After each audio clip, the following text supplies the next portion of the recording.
1 2 1 2. Can you hear me out there? Wow.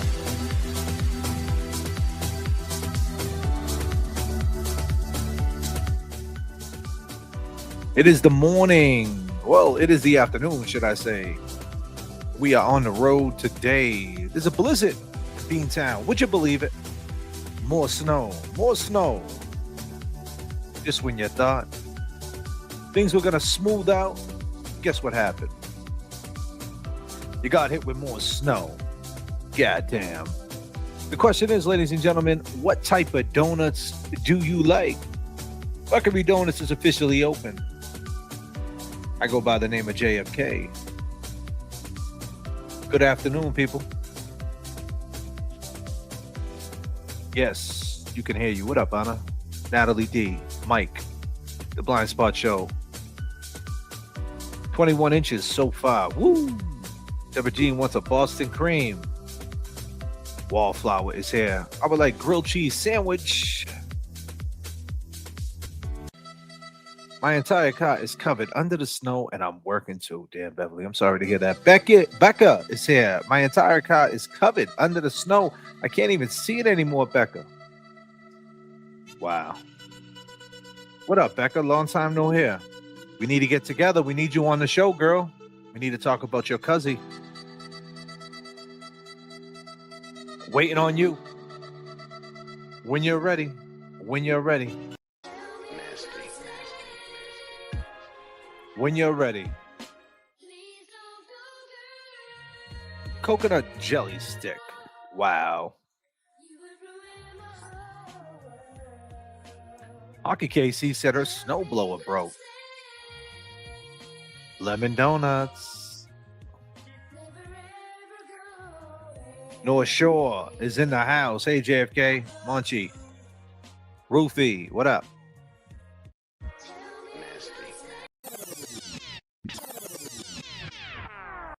You're rocking with the best.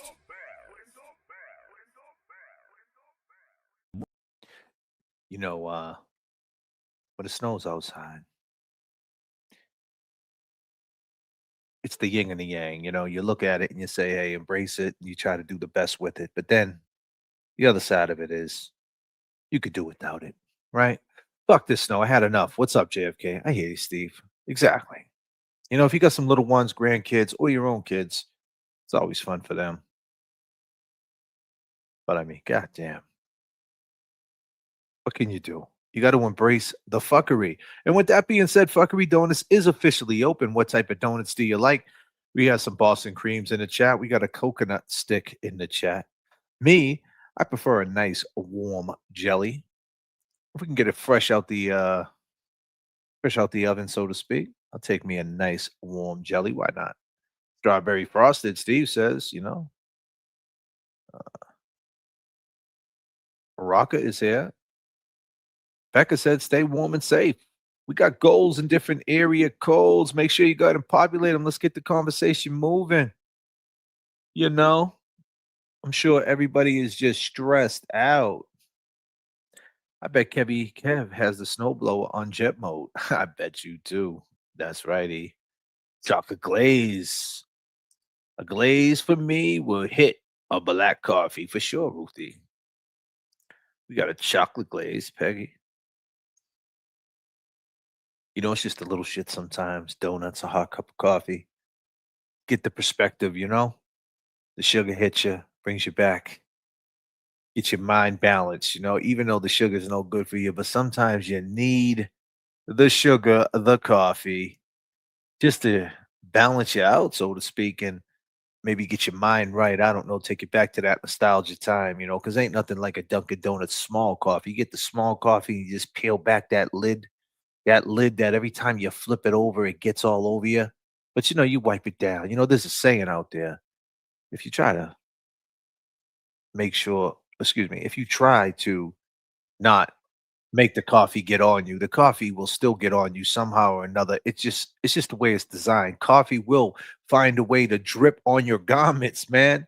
You got a white tee, make sure you zipper up your jacket. Zipper up that jacket for sure.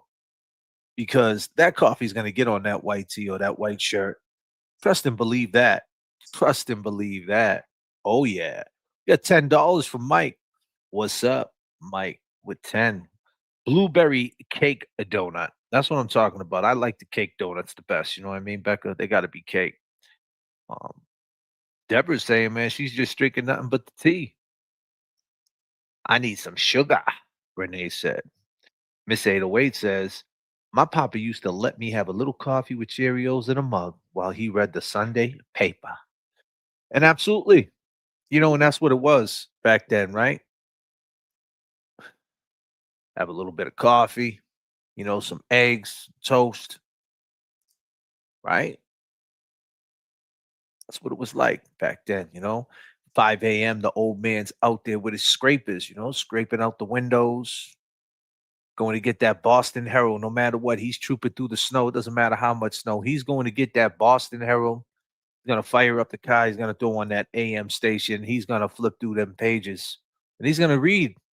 And it's a loop. And people talk about live streaming, talk about there's no content. But tell me what a newspaper was. A newspaper was nothing but a loop. It was a cycle. It's a loop. It's a cycle. You read the newspaper. So if you watch the news, the same thing that was on the news is in the newspaper. Then you get a magazine. It's in the magazine. Then you watch a movie. It's in a movie. Then Inside Edition comes out and all these different shows, Unsolved Mysteries, America's Most Wanted, and so on and so on. It is a loop. Live streaming is the same thing. So when people say they can't get content off live streaming, here's a little jewel from your boy J.F.K. It's nothing but a loop. Don't be afraid to make the loop. Don't be afraid to speak it. That is your job. Keep speaking on the content that should be spoken about. And one thing that we keep speaking about is John O'Keefe. Officer John O'Keefe, the pivot. She was found not guilty. Yes, Karen Reed.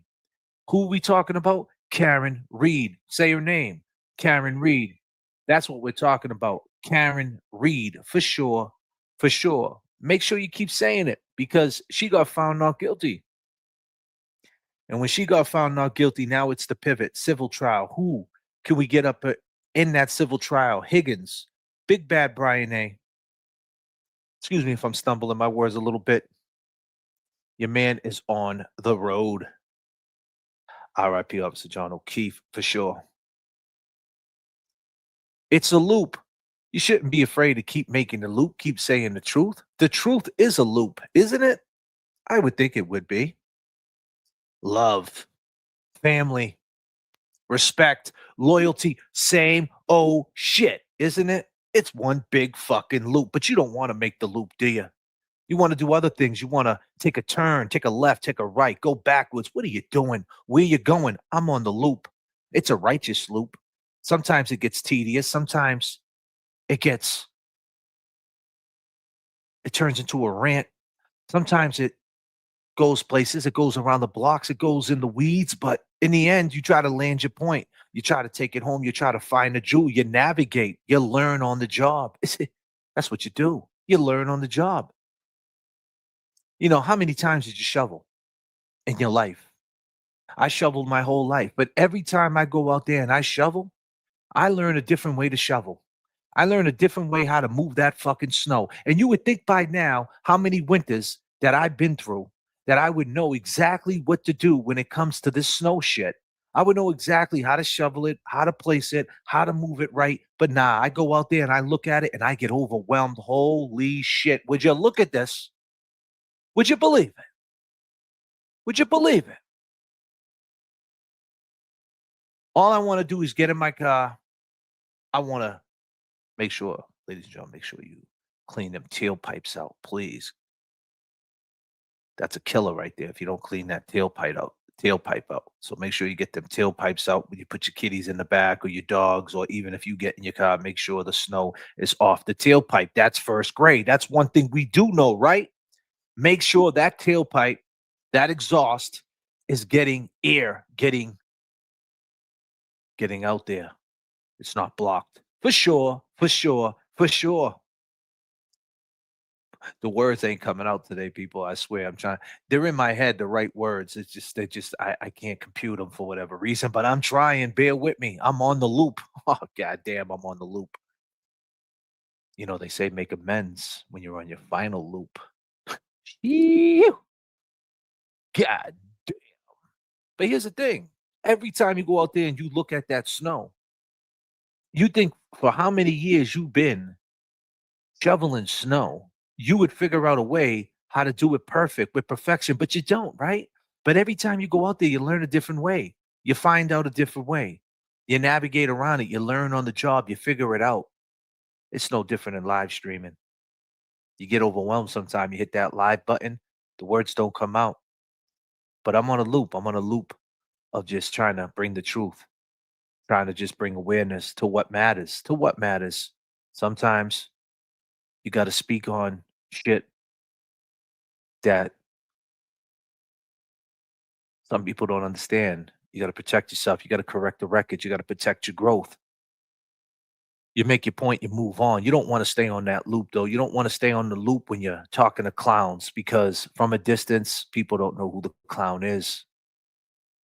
So you got to get off that loop and you got to get back to the loop that matters. So, like I said, the old man, he's getting his paper. He's reading about the Patriots. He's reading about the Bruins, the Celtics, Boston, the police. Cases back then, Charles Stewart, Sean Ellis. It's crazy when you think about a Sean Ellis 1993. I think Charles Stewart was what, 1990? 91? Yeah, I think it was 90. 93 Sean Ellis, 95 Eddie O'Brien. One hell of a run. But it's Riley who intercepted that case, right? Like once he got Riley, because Deanna Kremen, RIP, the mystery of Deanna Kremen, March of 1995. What happened to Deanna out there in Somerville, Riley? Did you ever figure that one out, Mr. Thomas Riley? The woman, this young girl, 17 years old, got murdered. Deanna Kremen, say her name, Deanna Kremen. We're on the loop. Oh, man, we're on one hell of a loop. Goddamn, Jay Brill, where's he at, man? He needs to keep them thrusters, man. Keep that thrust at a low speed, man, because we need air underneath these wings, boy. We need to take it on up. We got turbulence, brother. We got turbulence, and the rudder is shaking, and this plane is moving. We are on a loop. God damn, we are on a loop. What happened to Deanna Kremen there, Mr. Riley? Have you figured that out? But you left her hanging because in July of 1995, you had a bigger case, a stronger case, a juvenile law, a case that you could become the attorney general, right? Isn't that right? Oh, yeah. 5, 4, 3, 2, 1, 0.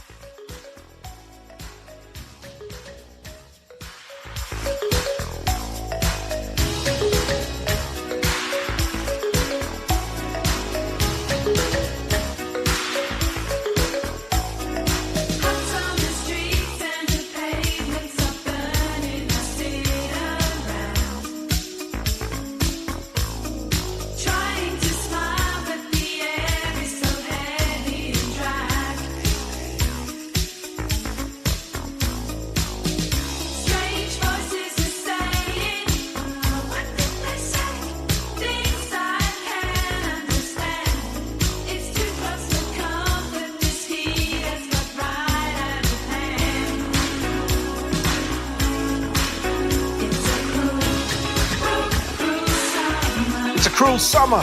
Come on. Yes. It's a cruel summer.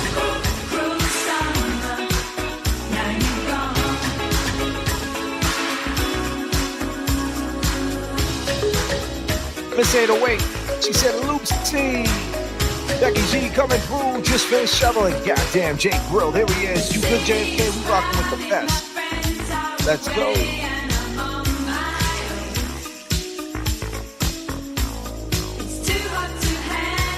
What up, Mike?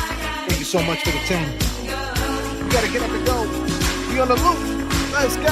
What type of donuts do you like? Woo.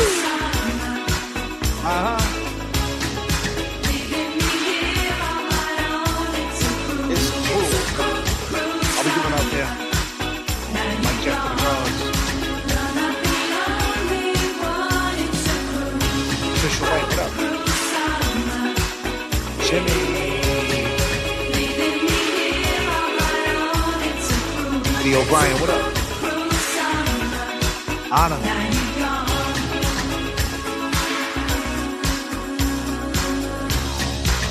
O'Brien, Mr. Riley. What happened to Deanna Clement? Mr. Riley. What are we doing here? We're on the loop. We're taking it back. We're going into the future. Oh, yeah. Cool summer. Cold winter. Cold world. That's all right. Ladies and gentlemen, I'm here to tell you God got us. Come on. Yes.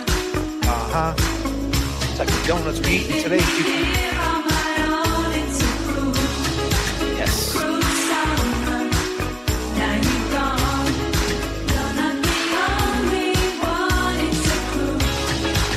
Yes.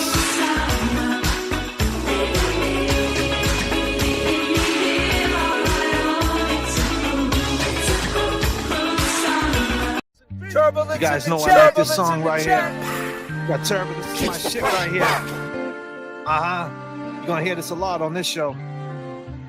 The edge of it all with you. Let's go. Turbulence in the chat. Turbulence in the chat. Keeps the plant rocking. Let's go. This is your Yes. chat. This is your chat, people. I've never seen anyone quite like you. You Nope. keep to yourself, you see Keep for to yourself. yourself. You're a star, you're a star, you're a star. Right. You're tripping, I'm your traveler. And I really wanna go with you to see it all. I wanna stand on the edge of it all with you. Woo. And I can't help the Can't help. world decide. There she is, my dukes. What up, Trisha? And I were ever made for Hey, each for other. each other. Come on. And I Yes. the world decide. Can't help the world decide. And I were ever made for each other. Come on. Let's go. How we doing out there, people? Let's go. I've never wanted anyone quite like you, but it's Right. so impossible. You're in touch with me, out of Yup. reach when you don't want nothing. You're my dream and I'm your driver. And I really wanna be with you, yeah. Leave it all. I can live on the edge of it all with you. And I Can't help. the world decide. I can't help the world decide. And I were ever made for each other. Yes. And I the world Yup. decide. If you and I were ever made for each other. What up, Pags? Becky. Renee. She got the crossbar on.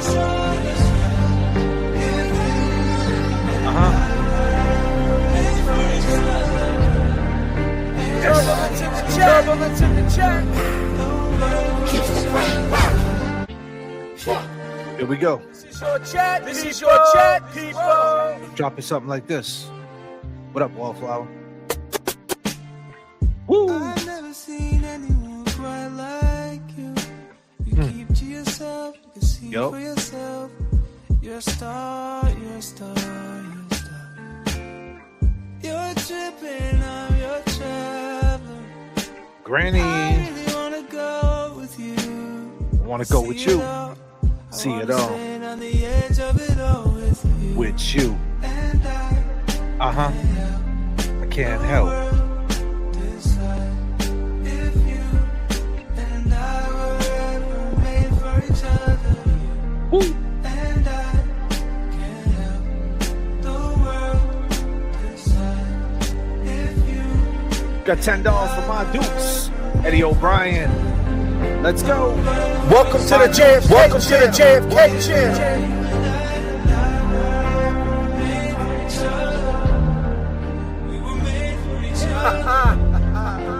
You could have been anywhere in the world. Anywhere in the world. But you here with us. But you here with us. We appreciate your time. We appreciate your time.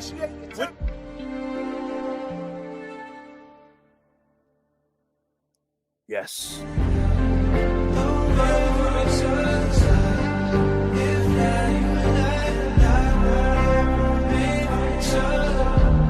Come on. You could have been anywhere in the world. Anywhere in the world.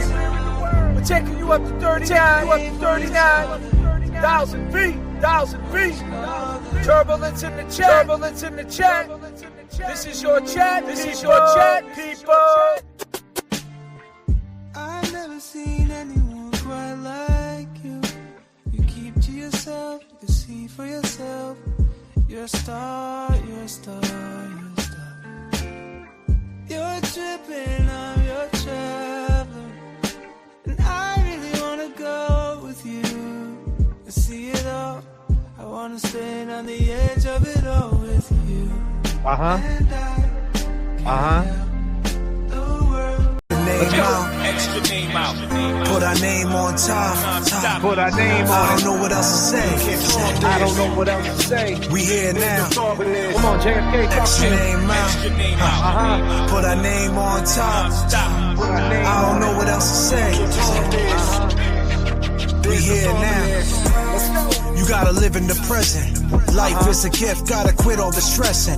Keep there first, it could be gone in a second. When you feeling inside, never skip the message. Chasing money, it don't matter in the end. They follow you on social, that's not a friend. When fame approach you, that could be your end. Devil close to you when living in sin. My man got a new liver, a lease on life. Drank himself to ICU, streets of trife. In the towers in the bay, sleepless nights. I don't know what else to say, just gotta keep it tight. And if you wanna fly, you gotta make the jump. You ever wonder why they fake the love? Summertime shine, why they hating us? We live to die, fine line straighten up. What? Extra name out. Extra name out. Put our name on top. I don't know what else to say.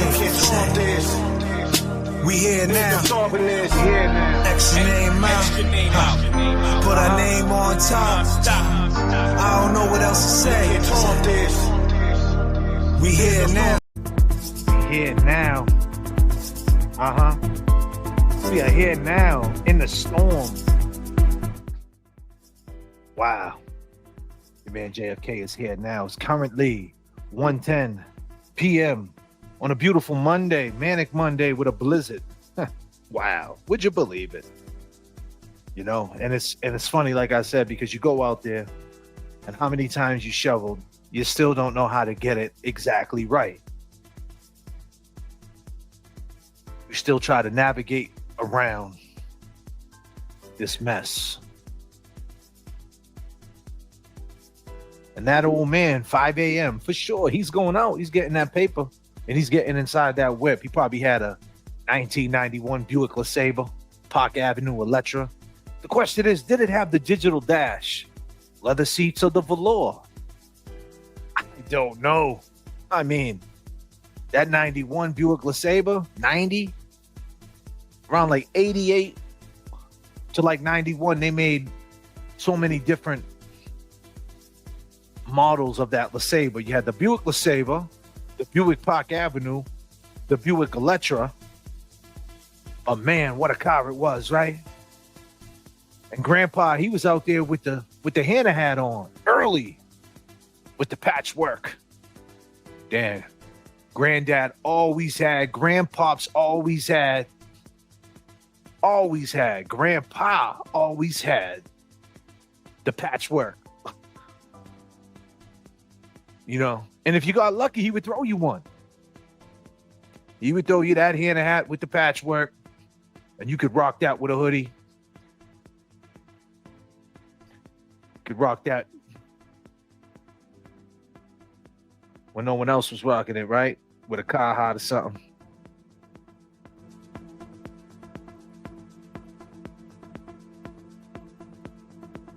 Come on. But he was out there for sure. And he was flipping through that paper. It doesn't matter what time it is. He's going through that paper. And chances are he's grabbing a half dozen. He might even grab a dozen. He's on the move. And the question is this generation, are we going to be doing the same shit? What are we going to be doing? Because all I see in this generation, my age, they learn the internet. Would you believe it? Oh, they learn how to go on the internet, baby. They got Twitter, Facebook, Instagram, They learn how to be vile. Really? They're not moving like they used to. They're not jumping in the ocean at 7 a.m. taking a swim, are they? Some of them don't even know how to swim. Would you believe it? Uh-huh. Here we go. Here we go. How we doing out there, people? We're on that loop, ain't we? We're on that loop. Are you dizzy yet? Let's go. Uh-huh.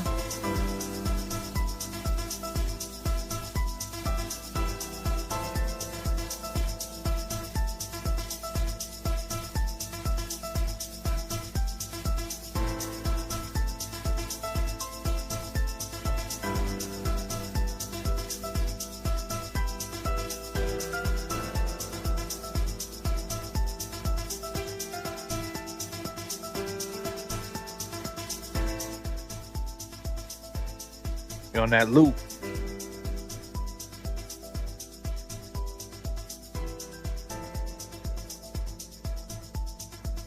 What up, Sliding?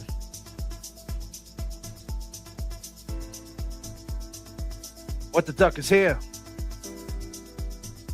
I feel like we're on a merry-go-round that we can't get off these days. Eat bags is drunk shoveling. Anyone else indulgent in a beverage? Cheers.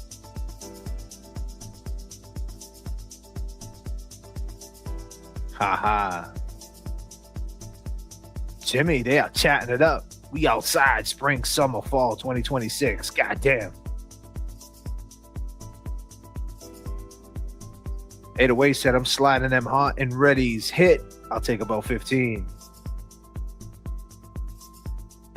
Okay. We're figuring out ways to get through the blizzard. I could dig it. Yup.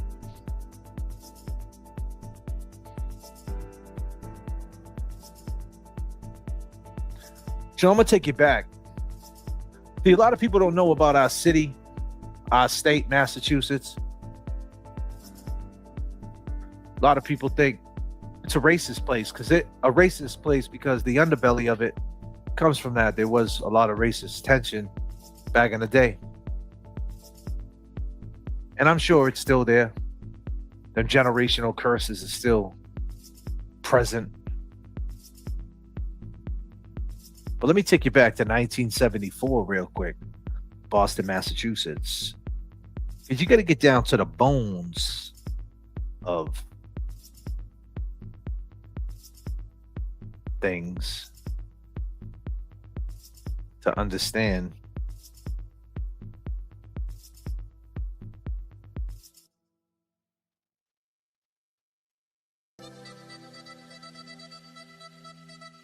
It changes. Maintaining that integrity and that relationship to the Black community. I think it's possible and it's done, but for most of us, it's done with a cost, and the cost is divorce, and the cost is a lot of loneliness, and the cost. My man had the Boston accent back in 74, son. Let's go. Is isolation. Those are pretty high prices to pay. You walk down the damn street too. No, I didn't. Same one. Yeah, that's what I said. Yeah. What? Yeah. I didn't steal that car. No, I know. You have no business in the car. So is it your car? Man, you had to break my arm. I'm not breaking you. I'm just holding you. Is that your car? No. Is that your car? Is that your car? I didn't steal the car. Is that your car?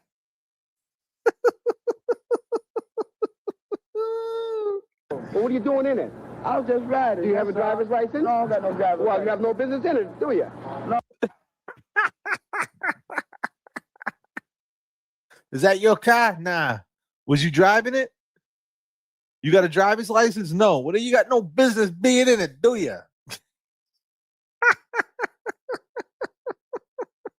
Oh, you're under arrest. For what? Within a stolen car.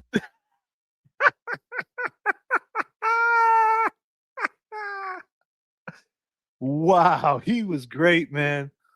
This dude is great, man. This cop was great, man. And this is how the police were, man. They didn't just shoot you in the face, man. They were funny, man. You know, like the cops were funny. Like they would bust you and they would trip you up. And and that's how they treated the juveniles. They would smack you up, and it wasn't right for older gentlemen smacking you up, but they never shot you in the face, man, like they're doing now.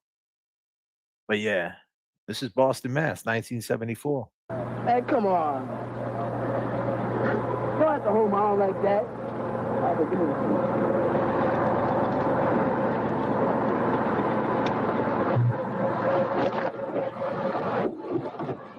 Now, little boy. Little boy. Little boy. Come on, little boy.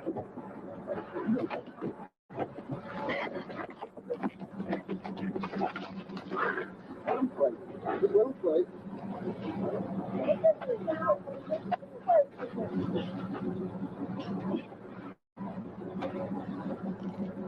You got enough? Yeah. Huh? Let me go now. Yeah, put the hand back there. Put the hand back. That's a little rascal, ain't you? Huh?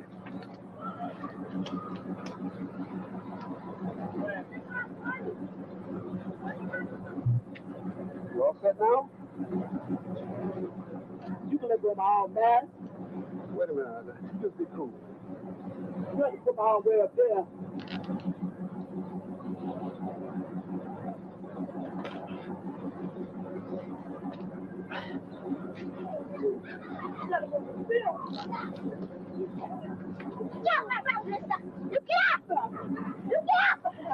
Look at this young dude. Look at this young dude. Go ahead, girl, go away.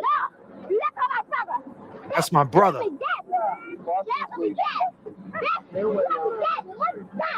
Oh!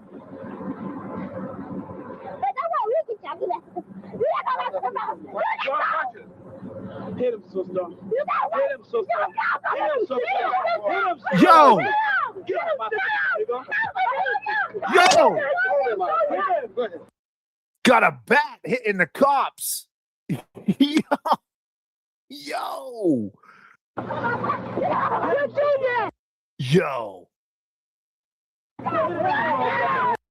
Yo, where is this girl now? I want to talk to her now. She's got to be what, 53, 54? Yeah, 52. I want to talk. Oh, no, she was what? She was at least 8 here. Yeah, so she's probably creeping on 58, 60. Yeah, 60 years old now. Wow. Wow. Give me back my brother.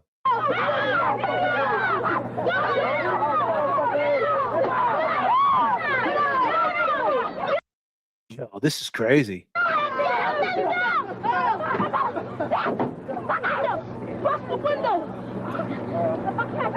Get away. He won't shoot you. Let go of my neck, nigga. Let go of my neck. Here, help him. Help me,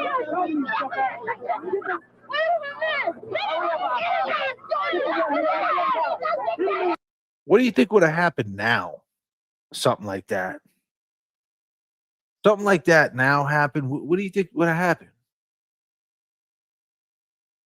Like, what would have they done?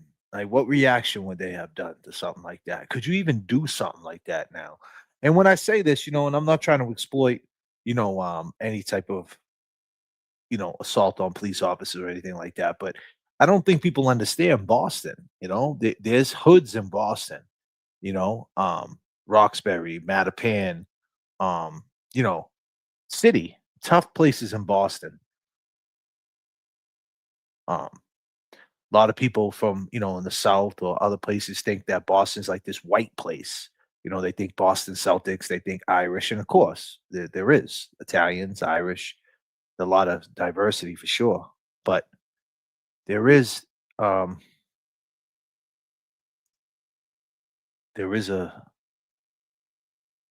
is tough inner city, the inner part of the city, Dorchester, Roxbury, Mattapan, Things like that. For sure. I'm telling you right now.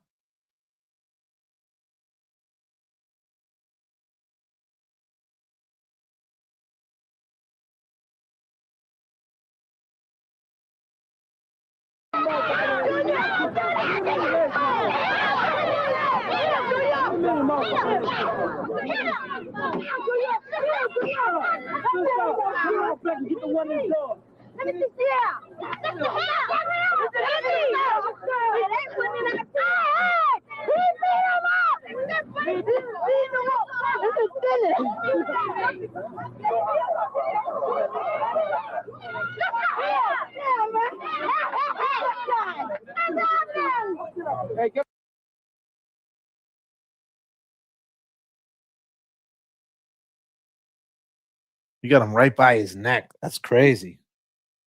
It's wild for sure. And they're swinging bats on him. And that was Boston, right? Like Boston is a rugged place. There is an underbelly of Boston. There's stories. This is just one instance of a story of in the black community where they came in and busted a kid for stealing a car. No different than the white community in Charlestown or Somerville or Lynn, whether they're Spanish, Puerto Rican, it doesn't matter. This is the type of shit that was going on.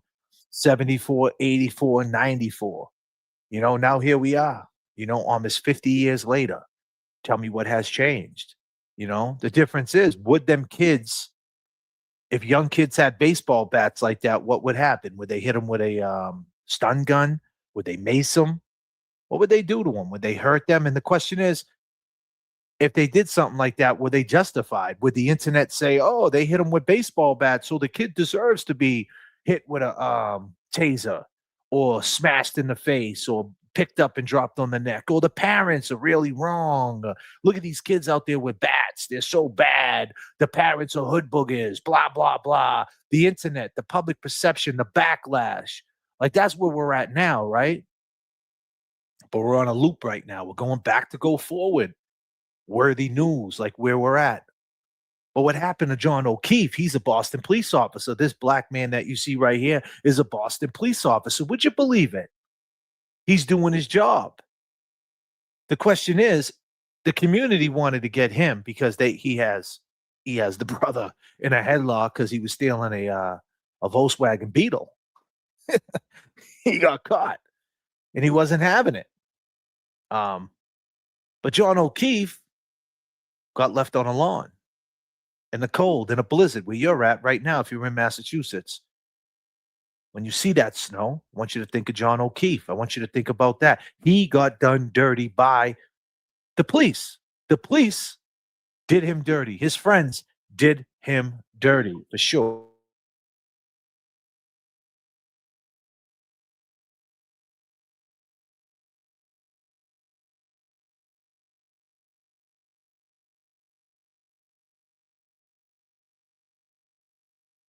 Away from me, I'll put a bullet in you. I'll go away. Go away. You pull that stick on me again, I'll put your bullet right in your head. Now go away. This man is under arrest with the Boston Police Department. Now get out of here. Yeah, I warn you. Hey, man, look at the last warning. The last warning. Julia, get it. Try to arrest a prisoner for me, and that's a felony. It's against the law. It's against the law. Have it there.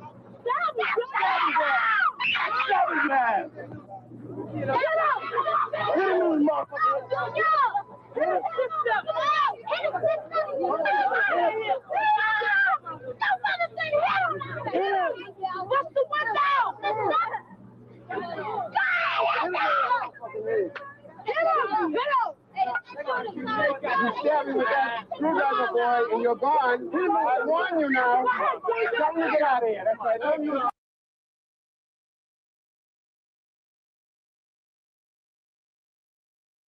And you got to respect this officer right here in 1974. He's not yelling. He's not screaming. He's keeping his cool. He could have easily pulled out his gun and just started shooting shit up.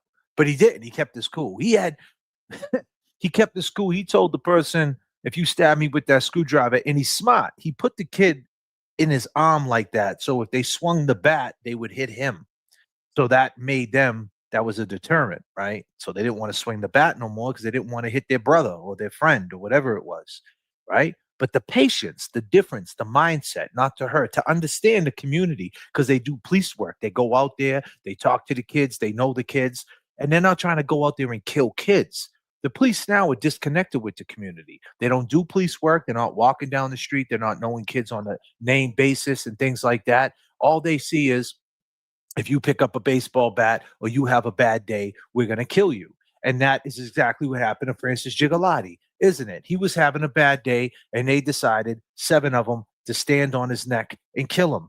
John O'Keefe, his own friends, they covered it up. They didn't want to put any accountability on the police who had a bad night. Because the police, would you believe, they can have a bad night? They had a bad night. They started some shit. They got real petty. They were immature. Everything they worked for, they went against. They wanted to put on a show. Oh, really, Higgins? You're talking to Karen Reed behind John's back, huh? Let's make fun of that situation. Let's exploit it. Let's make a joke out of it. And then next thing you know, they throw a punch. John falls down. He doesn't recover. What are we going to do? Let's put him out on the lawn and let's blame it on the female, right? This is where we're at from 74 to 2026, almost 50 years later. But no one got hurt in this situation. The mindset of this police officer was so different than the mindset of a police officer now, these ICE agents who are running around just trigger happy. And I'm not saying that in some instances, you have to protect yourself for sure. It's not an easy job opening up the door and a madman coming at you with a knife. Let's be clear. That shit is not easy, right? And anybody out there want to act like it's easy walking right into the fire? It's not. You know what they say, right? You say, fuck the police until you need the police, right? And I get that. So I got respect for the good officers out there, but the mindset was different. That's all I'm saying. But it's the same shit. It's the same loop. Same thing we're talking about. The truth, juveniles, buying in, betrayal, loyalty, family. That's the loop, right? That's the loop you want to be on. You want to be on the right side of the loop. For sure. It's wild, man.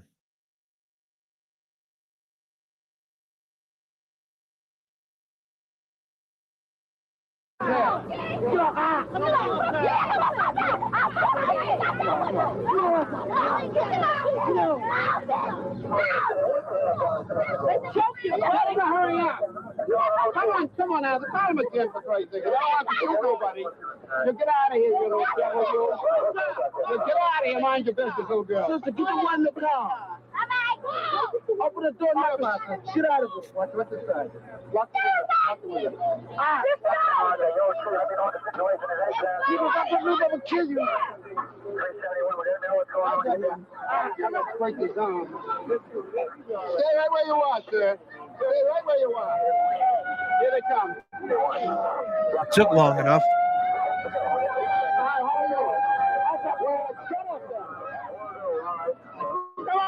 Come on. Listen, I think you're moving around. Get him out of here. Take this from out of here. Take him out of here. Take him out of here. Where's that little one? He's going to get him. Go ahead. You do. Oh, you got it. What is this, on the news? Yeah. My name's Lizzie Spring. You're so smart now, huh? I'm running for state representative. So,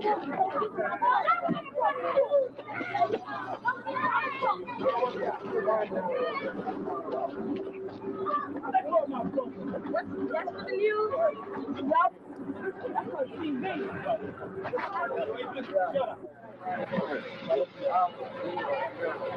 Hey, detective! Detective!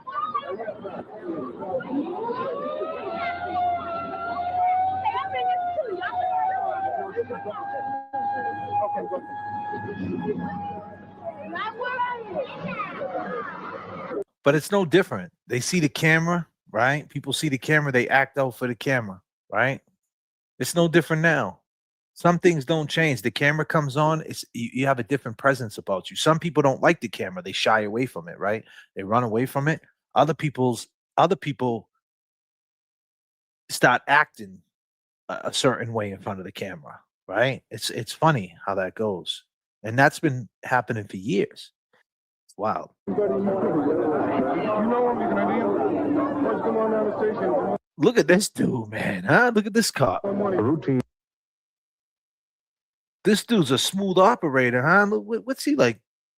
Look at these cops, man. Look at these guys.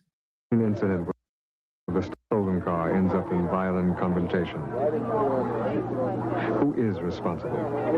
Are the police to blame for a resentment so damaging that children will be goaded by adults to act on adult frustrations? If someone had been hurt, would that have proven to the crowd that their feelings about cops are justified? Come in, try to grab you with a screwdriver. Would it have been different had white cops been there? Yeah, it's very good doing. Is it even a question of black and white? Stand by for a tow. You walk away from an incident like this with a lot of uncertainties. Yeah. The questions that brought you there suddenly lost a much bigger reality. Get look out there, run you over. Come on.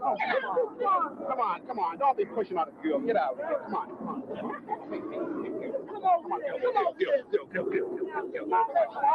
a fight. That's a fight for you. No, don't fight. Let it go. All right, I'll let you go. Hit me. Now hit me. You're on TV, Drive. Hit me. Hey, yeah. Hit me. Okay, can you read information on the right to remain silent? Anything you say could be used against you in court. You have the right to talk to a lawyer for advice before we ask you any questions, and to have him with you during questioning. If you cannot afford a lawyer, one will be appointed for you before you any questioning if you wish. If you You know the crazy part about this? It's almost 50 years old, right? And it's the same rights, same deal. You get a phone call. Nothing changed. The system has not changed. That's what's going to bridge the gap between the younger generation and the older generation. Once you get caught up in the system, it doesn't matter how old you are. It just doesn't matter.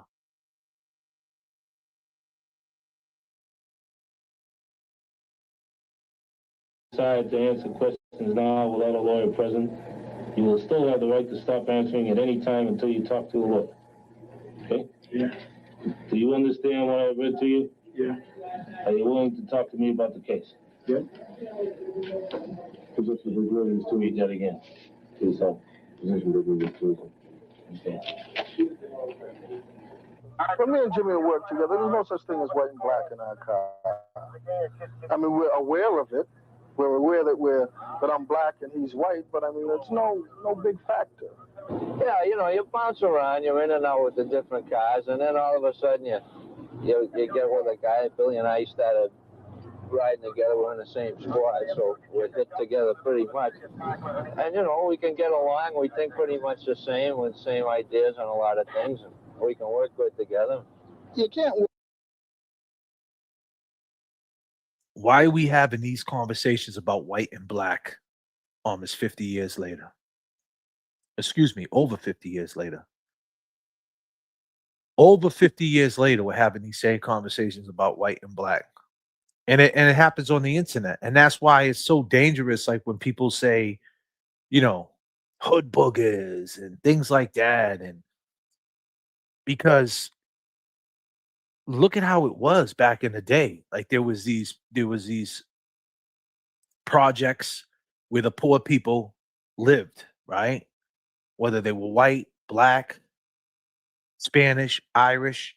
There was projects in Charlestown, projects in Somerville, projects in East Boston, the Maverick projects, the Orient Height projects in East Boston, right? And there was a mixture of people around them areas.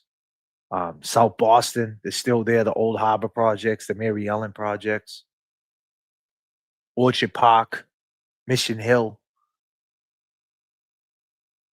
And like, we try to overcome that, right? We try to be better than that nowadays, not have that same mentality where it's white and black, or you got to be like anybody's different. We shouldn't be like that, right? But we're still having this conversation. And the point I'm trying to make is, like I said, I'm on a loop. Bear with me. The point I'm trying to make is like, even all these years later, We're still having these conversations about how broken the system is, juvenile detention. These things have not changed. So the Karen Reed case, believe it or not, why the Karen Reed case is so important, because it opened up a dialogue. It opened up a conversation. It opened up a conversation for everything. Loyalty between friends. Higgins, John O'Keefe, they were friends. What did he do? He went behind his back, talked to his girl, even hung out with him and watched the Patriots game. That ain't being loyal. That's being a sucker. Karen, too. Karen shouldn't have did that behind his back. That wasn't nice. Period. Something happens, no accountability. The system, how they want to frame it up when you're in the scope. A public pretender named Judge Canoni. She was a public pretender, a public defender. Her whole life, she was thrown around courthouse basements, taking on the worst cases, the worst people. Then they made her a judge. Politically, somehow or another, she became a judge. She went on a revenge tour and ended up setting up Karen Reed because she looked at it like, this is my opinion. She looked at it like Karen doesn't understand the system and she's making a mockery out of it. So I'll show her. Hotshot lawyers like Hank Brennan, who were defense attorneys for guys like Whitey Bulger, who's running amok back in 1974, was his lawyer, was Whitey Bulger's lawyer, Hank Brennan. I mean, I don't think that gets spoke about enough. Hank Brennan was Whitey Bulger's lawyer. That's crazy. Then decided to prosecute Karen Reed. So the question is, if you think Whitey Bulger is not a rat, and that's Hank Brennan take, Whitey Bulger never was a rat. He never snitched. He never had a card. He never was an FBI informant. So if you think Whitey Bulger wasn't a rat, how could you think Karen Reed is guilty?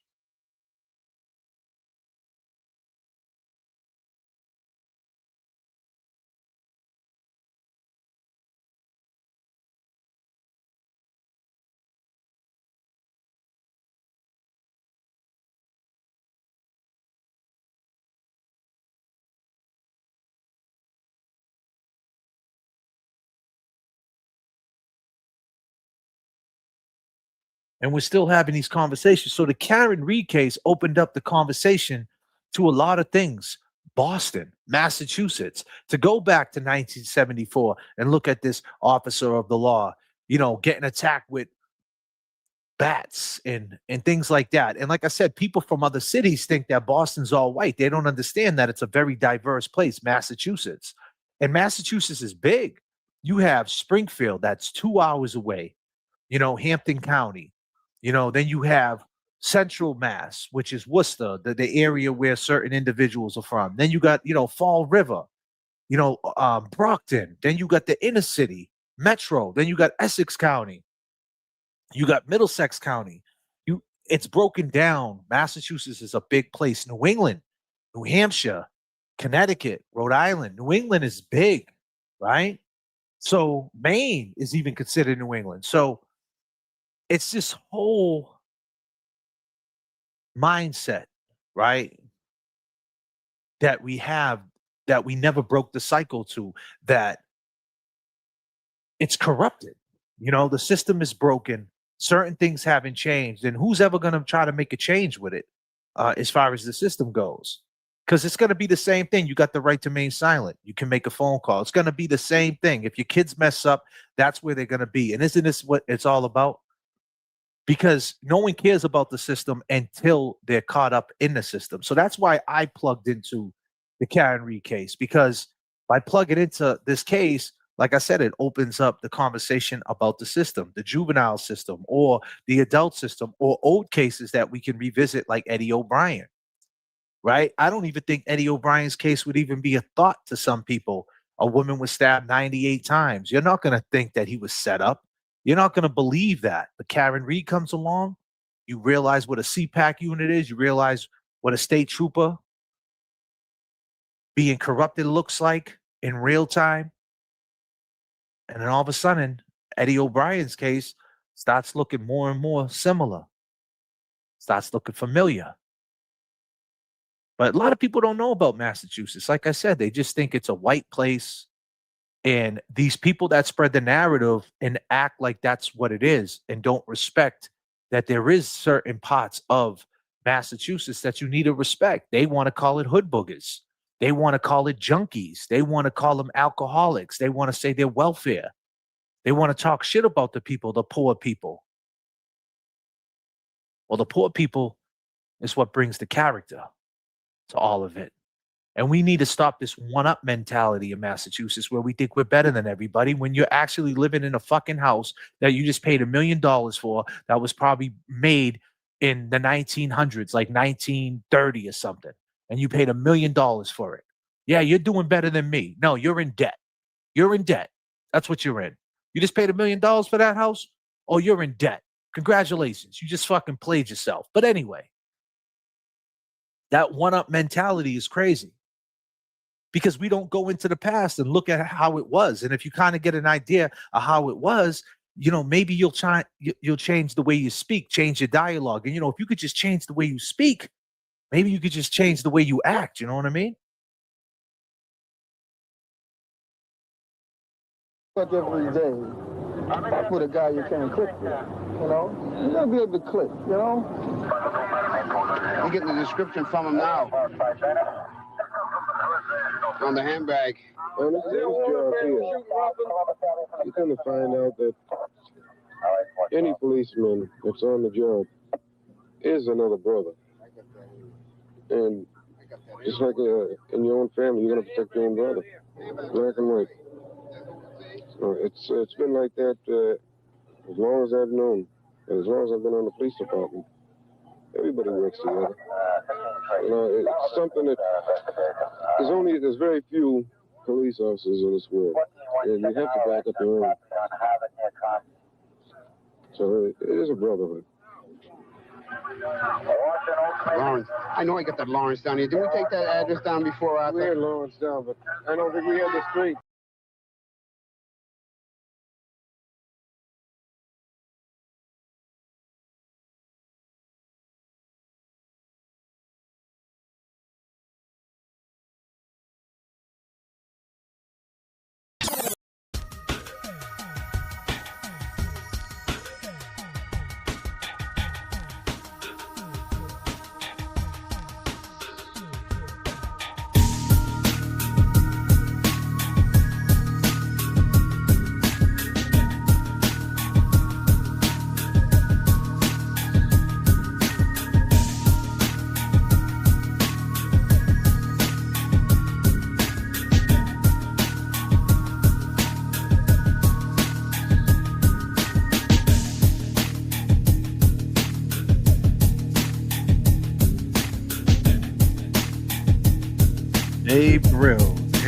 J. Brill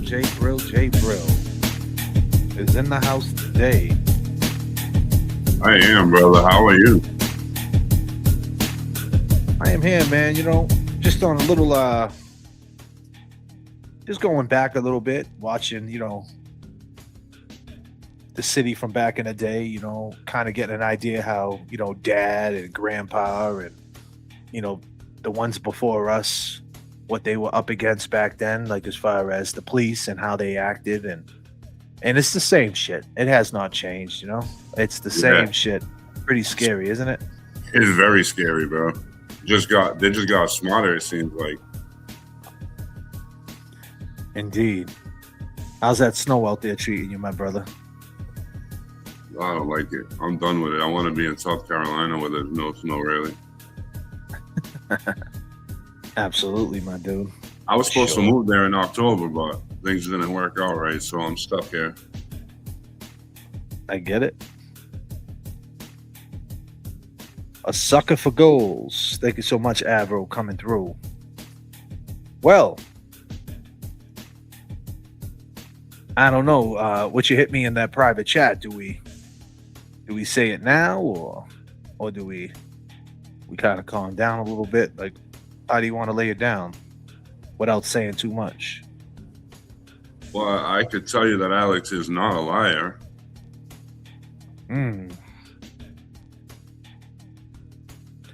J.F.K, you have the right idea where you are.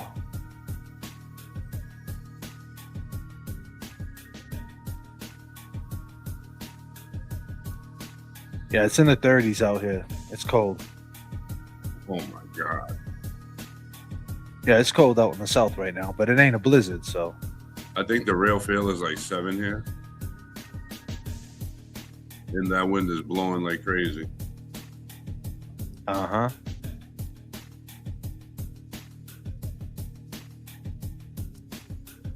We got goals in different area codes. Go ahead and populate them.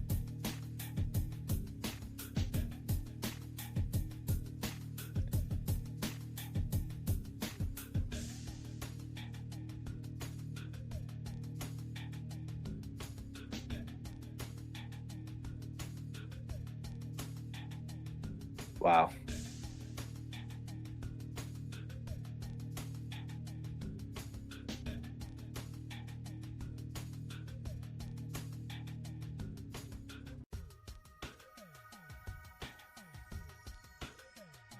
Yeah, it's pretty crazy, bro. I'm just trying to get confirmation on something real quick.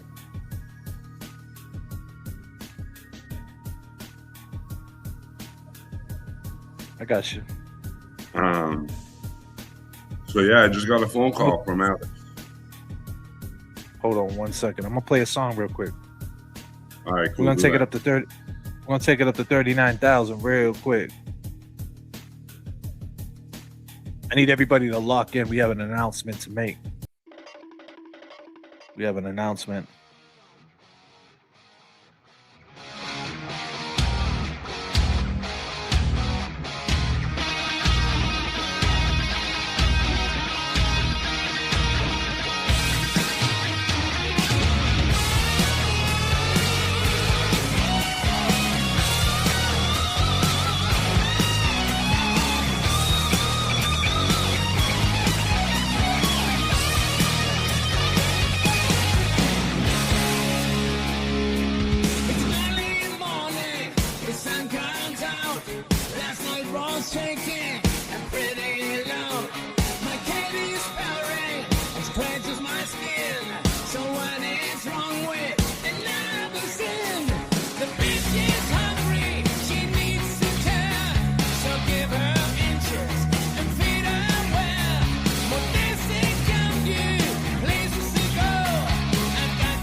The movie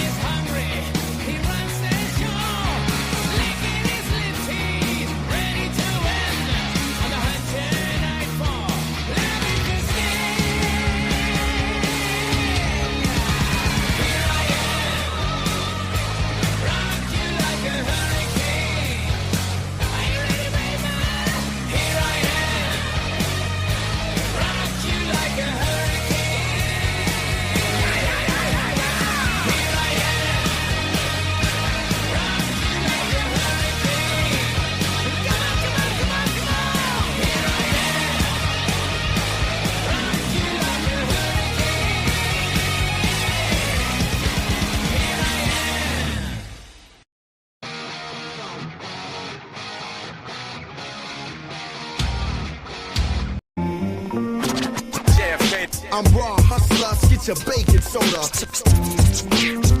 Terminology, we can take it higher than that. J.F.K. I'm raw, hustlers, get your baking soda. Static selection. J.F.K. I'm raw, terminology.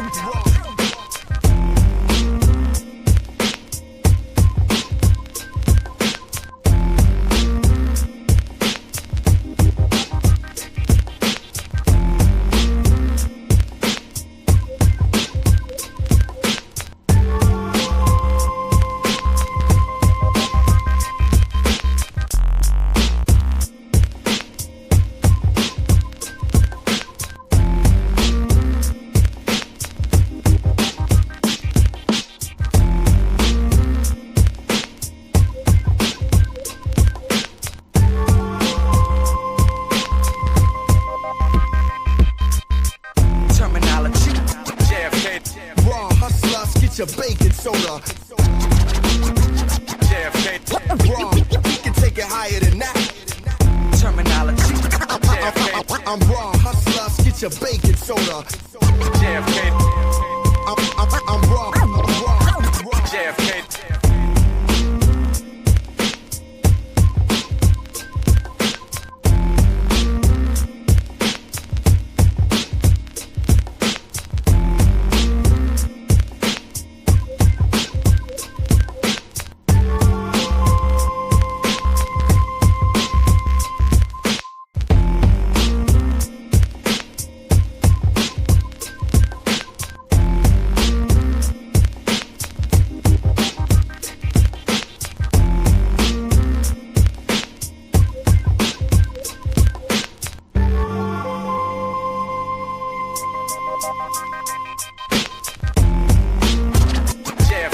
I'm raw, hustlers, get your baking soda.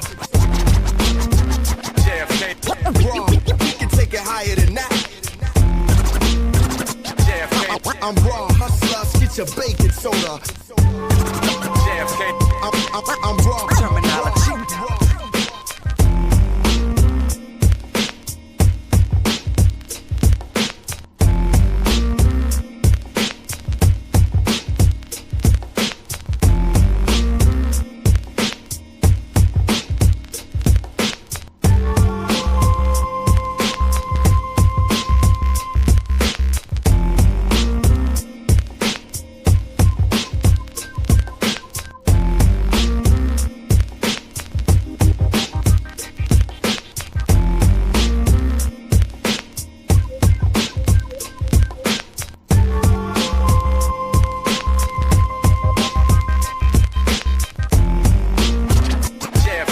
I'm raw, hustlers, get your baking soda.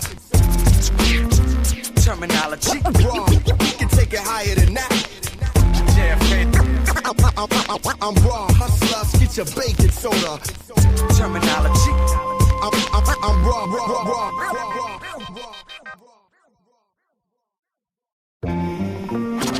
J.F.K. I'm raw, hustlers, get your baking soda. Terminology. We can take it higher than that. J.F.K. I'm raw, hustlers, get your baking soda. Static selection. J.F.K. I'm raw, terminology. We're working too. Yeah. I mean, my man had to run across 3 lanes. We're working too. Mic check to the gods. Mic check to the gods. Sorry for the wait, people. Sorry for the wait. Hey, Bill, you out there, sir? I am here, sir. I guess Kevy Kev ended his live and had everyone jump over here so they can hear the breaking news. Yeah, that's what I was waiting on. He said he was coming up in here. We're going to see, you know? We'll see how that turns out. Because I was having Jen get the baby blankets to wrap around him out of my car. Because I was having Jen get the baby blankets to wrap around him out of my car. Because I was having Jen get the baby blankets to wrap around him out of my car. Because I was having Jen get the baby blankets to wrap around him out of my car. Because I was having Jen get the baby blanket. You know, I sent this video to Karen Reed just to let you know. I haven't. Let me see if I got a response yet. I sent You her the sent it text. to her? Yeah, I yeah.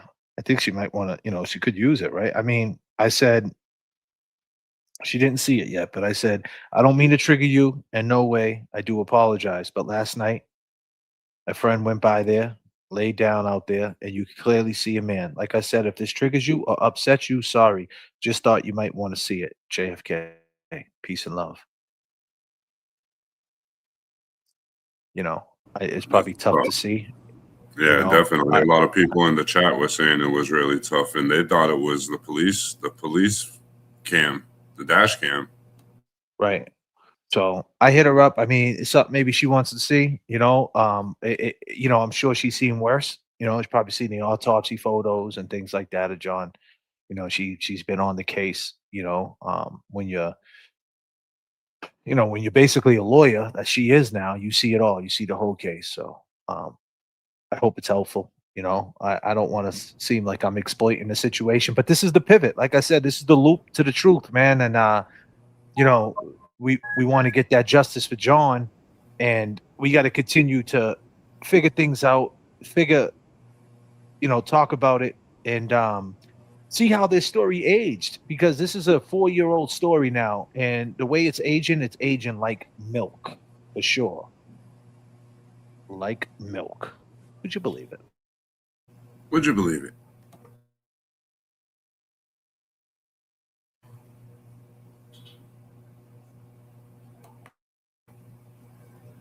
Is Kev in here and there's people in here? He just entered the studio now.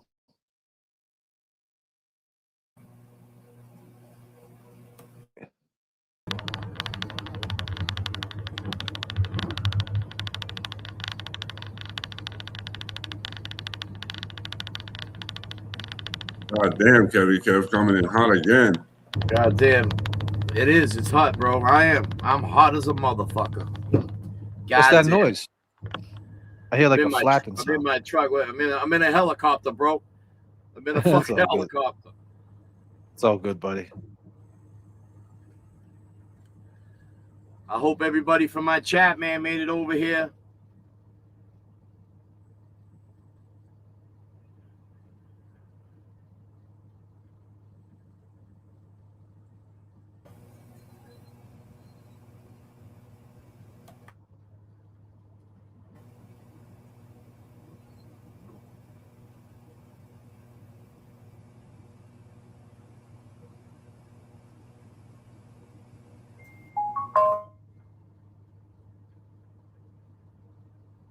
I'm gonna mute you up real quick, Kev.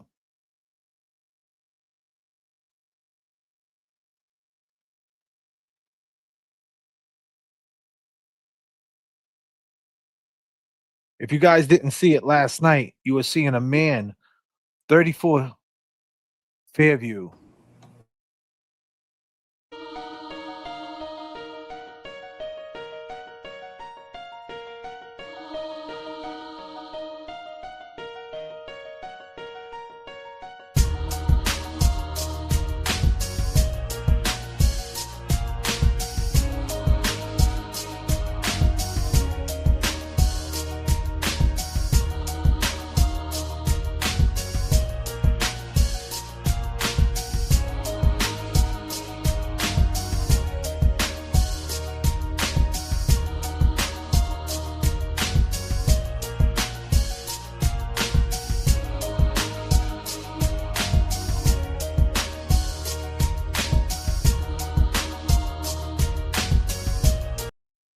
Becky said they should show this video to today's cops to show the right way to manage high emotions without anyone getting hurt, for real.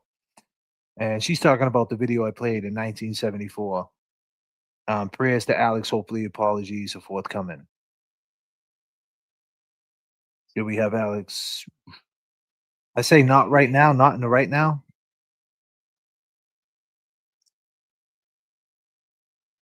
All right.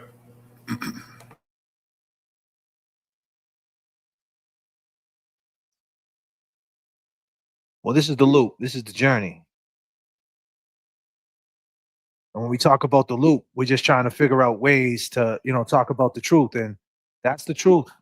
There was a man in the snow, right? And if he was out there from 12:30 a.m. till 6:30 a.m., you would have seen him. The reason why no one's seen him because he wasn't there, right, Kev? That's right. That's right. Absolutely right. That's 100%. It's 100%. Let me tell you, I mean, if you weren't looking for him, you would have seen him. There was no, I mean, you're talking about a 6'2" male, 220 pounds on a lawn that's already been dusted with a white coating. You might see a little bare grass here and there, but this storm was coming in, just starting.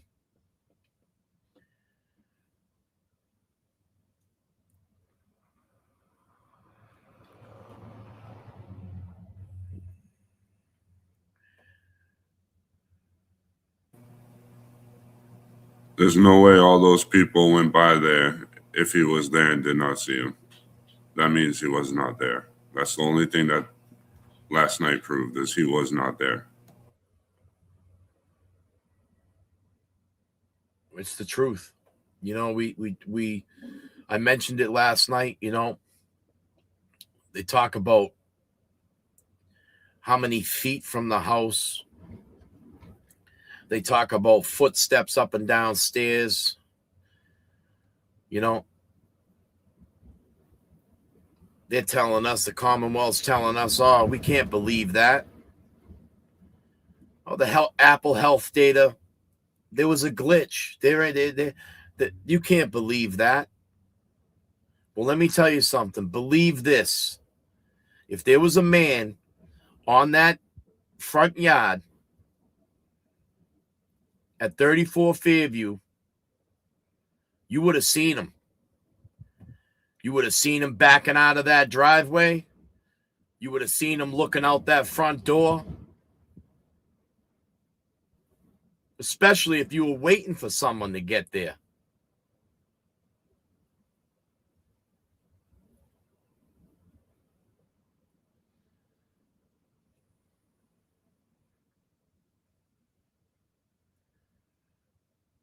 Speaks for itself. That video speaks volumes. And don't get me wrong, people. It's not easy on the eyes. And let's make it clear. It's not easy on the eyes for a lot of people.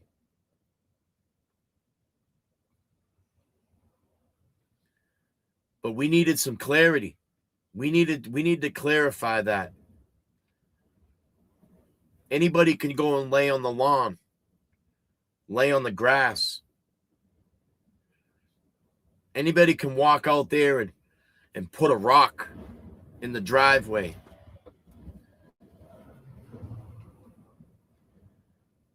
Anybody could say, hey, I pulled up and I didn't see anybody. But for what we did, we put some context to it. We put the aesthetic to it. You would have seen John out there. So let's get off the bullshit.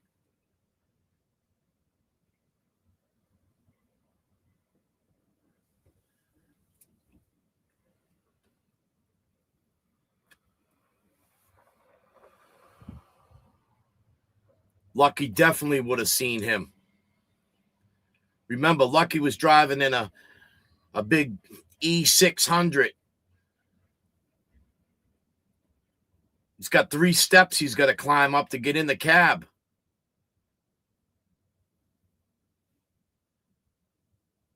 He's got plow lights on the front of a 12-foot plow. We're not talking about a residential plow. We're not talking about a little fucking Jeep with a light bar. We're talking about a city truck. And we all know what they look like, people.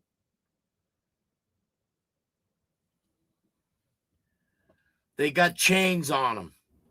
They got lights. They got a beacon light that's flashing a yellow, caution.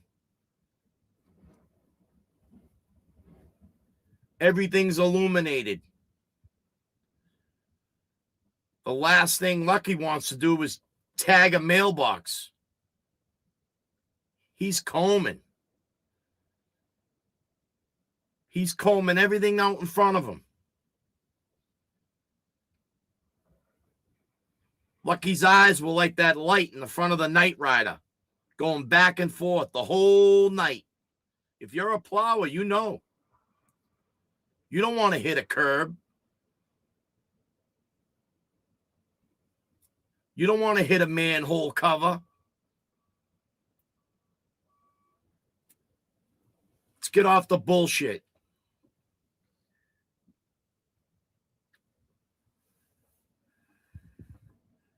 Or a dog. Thank you, Deborah. Fucking love dogs.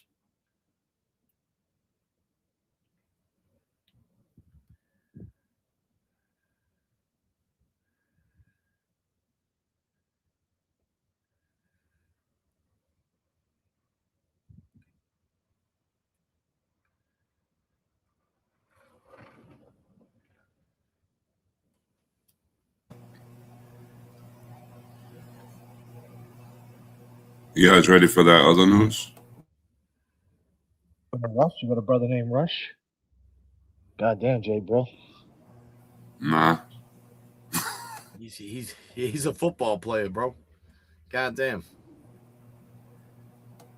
I seen the chat getting a little bit more fuller. So. Goddamn. All right, that's cool. Let J.F.K. give you an alley-oop, bro. Goddamn.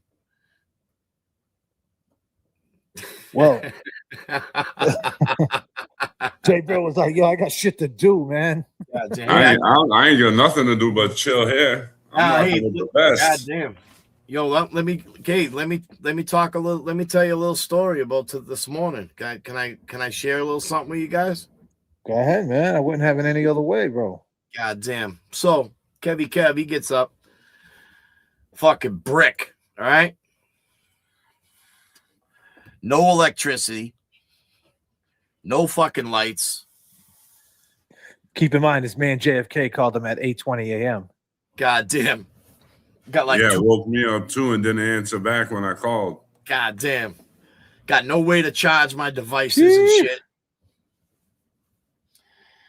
And I said to myself, I get up Mama Bear 781. Say, hey, let's go do a coffee run. Let's go get a coffee. So we start Googling where the coffees are. Would you believe it? There ain't no Dunkin' Donuts open around here. So we say, hey, we'll take a mission. We'll go find an open Dunks. We'll get a coffee. Shirley Ave. It's open on Shirley Ave, the hub. Did you go to Shirley? Shirley Ave, brother. Yo, got the donuts. It's open. Yo. We got a strawberry frosted and shit. God damn, we got some coffee. So listen, right? This is it. This is it. This is life, the one you get. So go and have a ball. This is it. This is it. This is life, the one you get. So go. We're working too. Yeah. God damn. This is the original Boston cream from Fockery Donuts right here. All right. They don't get any better. They don't fucking skimp out on that shit. You know what I'm saying? They don't skimp out on that shit. Down from day one. Welcome to Death Row. So I get a phone call.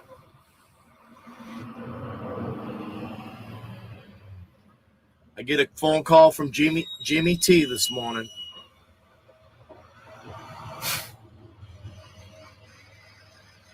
And Jimmy T tells me, hey, Kev, man, what's up, man? I said, man, how you doing this morning? He's like, probably the same boat as you. I got no electricity. I said, same with me, man. I said, what's going down? He's like, man, be careful going out there, man. It's heavy snow. It's bad out there. The weather's bad. He goes, I found a Dunks that was open on the Linway, but they just closed. I said, God damn, Jimmy. He says to me, hey, man, my day went to shit, man. I said, what? What do you mean? He says, well, I took off this morning, you know. I didn't have any electricity. I wanted to get out.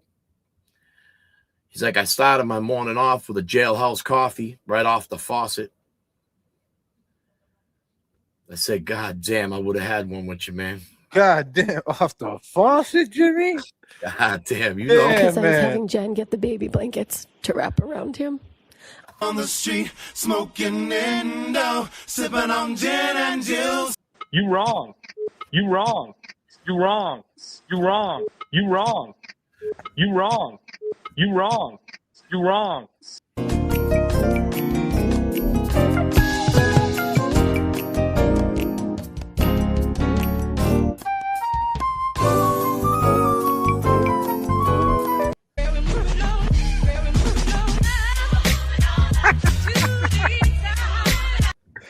So what happened next? So anyways, he tells me, hey, you know, I left the house to go to the Dunks. He's like, I got the pup with me. She a good girl, man. That dog's a good girl, man. Got cookies and biscuits in the back and shit. I'll tell you, the dog's a good dog. God damn. Got a whole nursery back there, bro.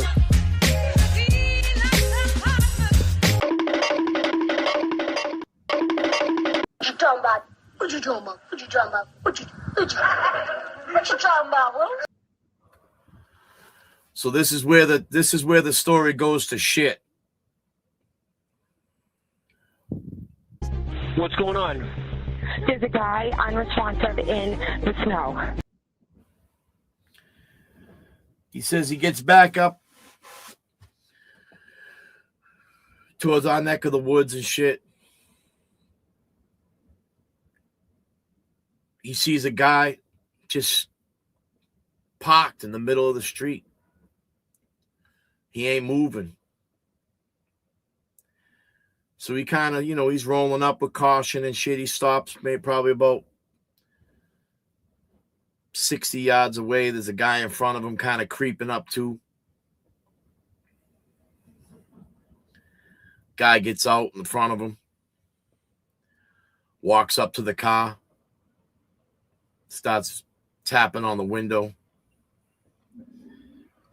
Jimmy gets out. Good dude, Jimmy, man. He gets out. He says, Kev, man, I went up to this car, man. And he goes, figured the dude was stuck in the snow. He says, we're tapping on the window, man. He's like, I wiped the window away a little bit. They opened the door. Older gentleman, man, with his cell phone in his hand, man, must have had a heart attack. There's nothing they could do, man. No, come on, bro. I'm telling you, bro. I'm telling you. I'm going back to Massachusetts. Damn, man. R.I.P., man. R.I.P. Damn, man. Rest in peace, man. I dreamed I was missing. You were so scared, but no one would listen, 'cause no one else cared. After my dreaming, I woke with this fear. What am I leaving when I'm done here? So if you're asking me, I want you to know, when my time comes, forget the one that I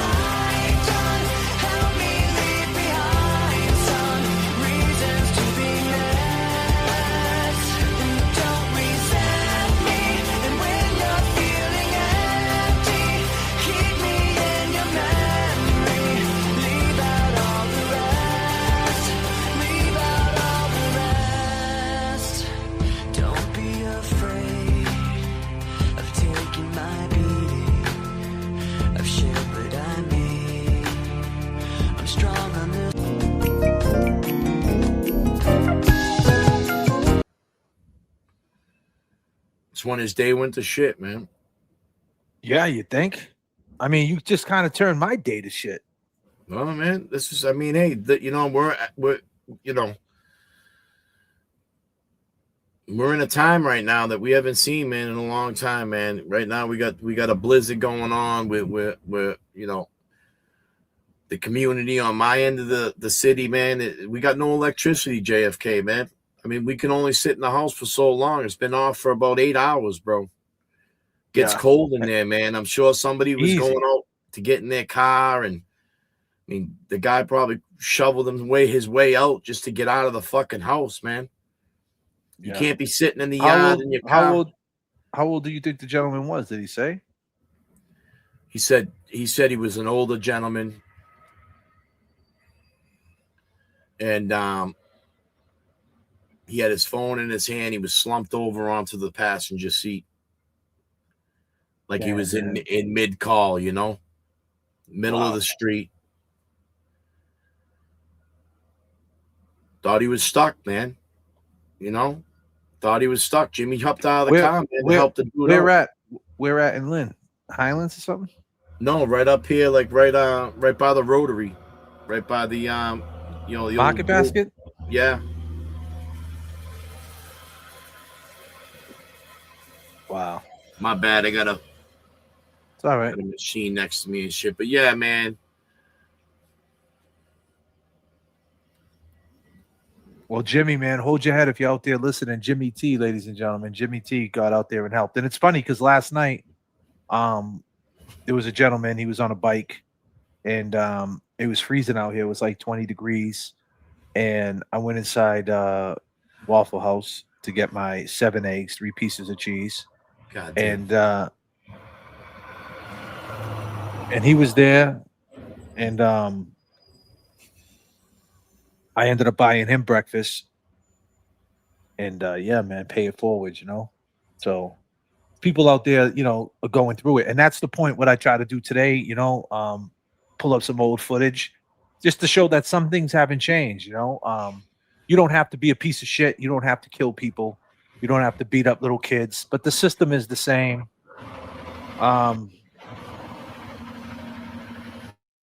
You got the rich. You got the rich. You got the poor.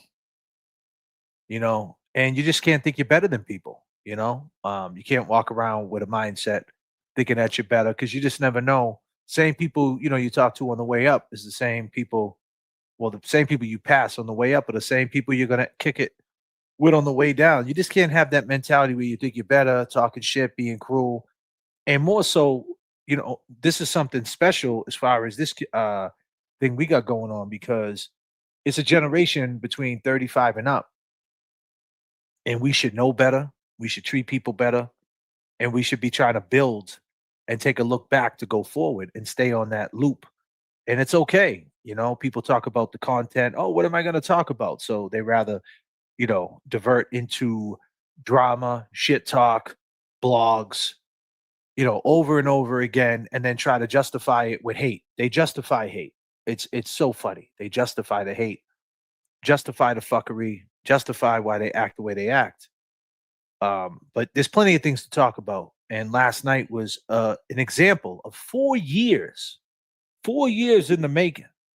No one ever went to 34 Fairview and laid down in a snowstorm and drove by to see if you could see a man in the snow. No one has done that yet. Even in the movies that you see,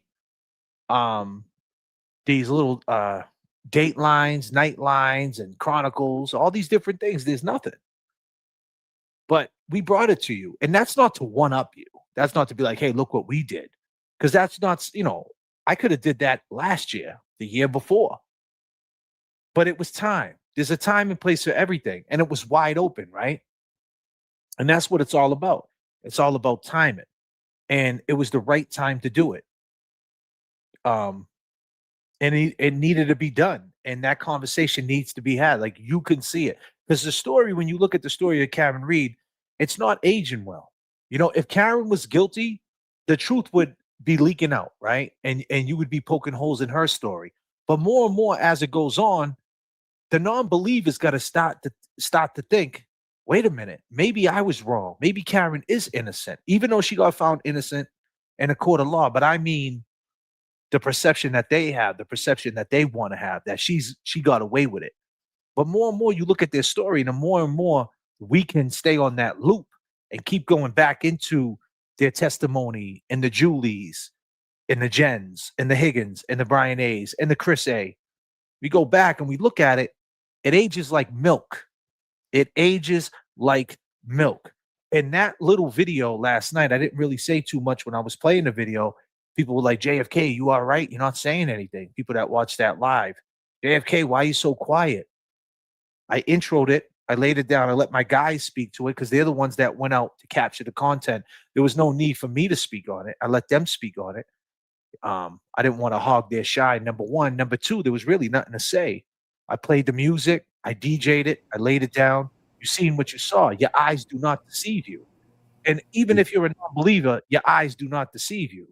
That's what, if John O'Keefe was on that lawn on 1/29/2022 at 12:30 at night, that's what you would have seen.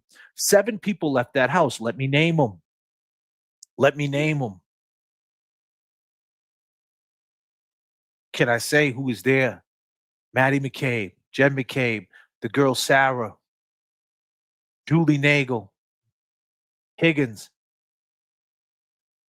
Brian Albert, Nicole Albert, Caitlin, Tristan.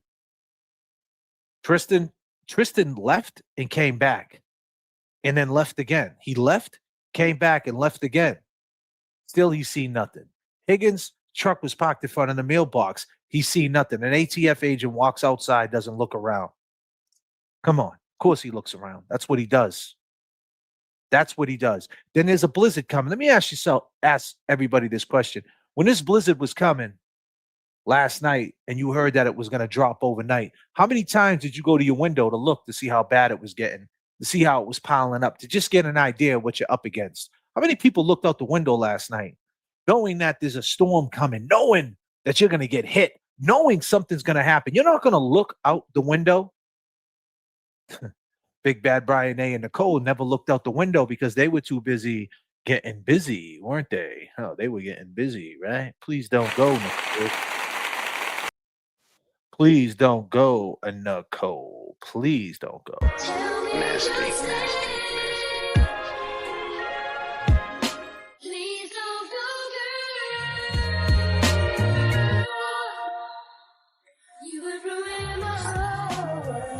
You wrong. Nah, I'm sorry, Higgins. I'm definitely not wrong. You're wrong. Because you decided to call up a channel, the J.F.K. channel, and you decided to try to bullshit me. And within 22 seconds, which a conversation that you said on a stand in Superior Court in Norfolk County in Massachusetts, you said in 22 seconds, a conversation is nothing. In 22 seconds, you can't get any context to a conversation. It's meaningless. But in 22 seconds, when I caught your ass lying, I found out your name was Kevin from South Boston. You said I was wrong. You said you was a decorated dude. And you also said that when it comes out, right, that she actually did it, right? And you said you appreciate the things that me and James do, right? I learned a lot in 22 seconds from you, my dude. In 22 seconds, we learned a lot about you. So just imagine what you could have said in 22 seconds when you were talking to Big Bad Brian A. at 2 a.m. in the morning.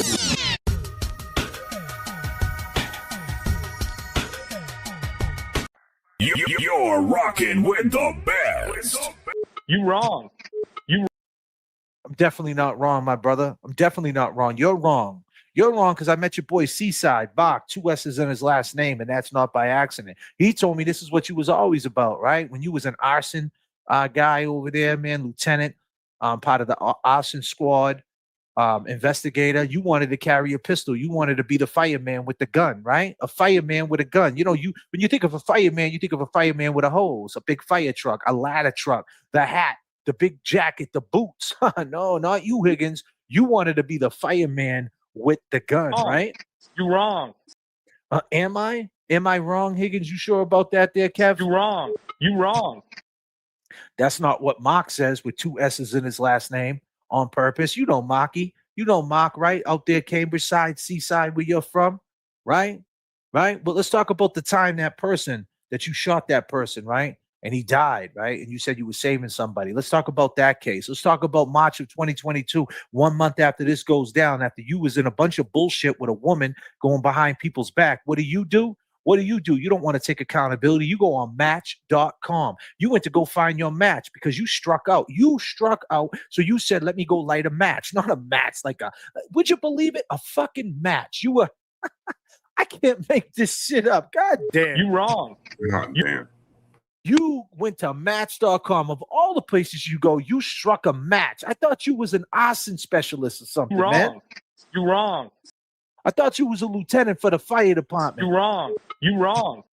And you went to match.com to light another fucking fire, right? 18 months you was with that woman, weren't you? There, Higgins, 18 months. But within a year of you being with her, what did she find out, huh? She found out that you was being sneaky, scared, you changed. Your whole demeanor switched up, didn't it? You wrong. You wrong. Hey, man, what's up, guys? Kevin from South Boston. You wrong. You wrong.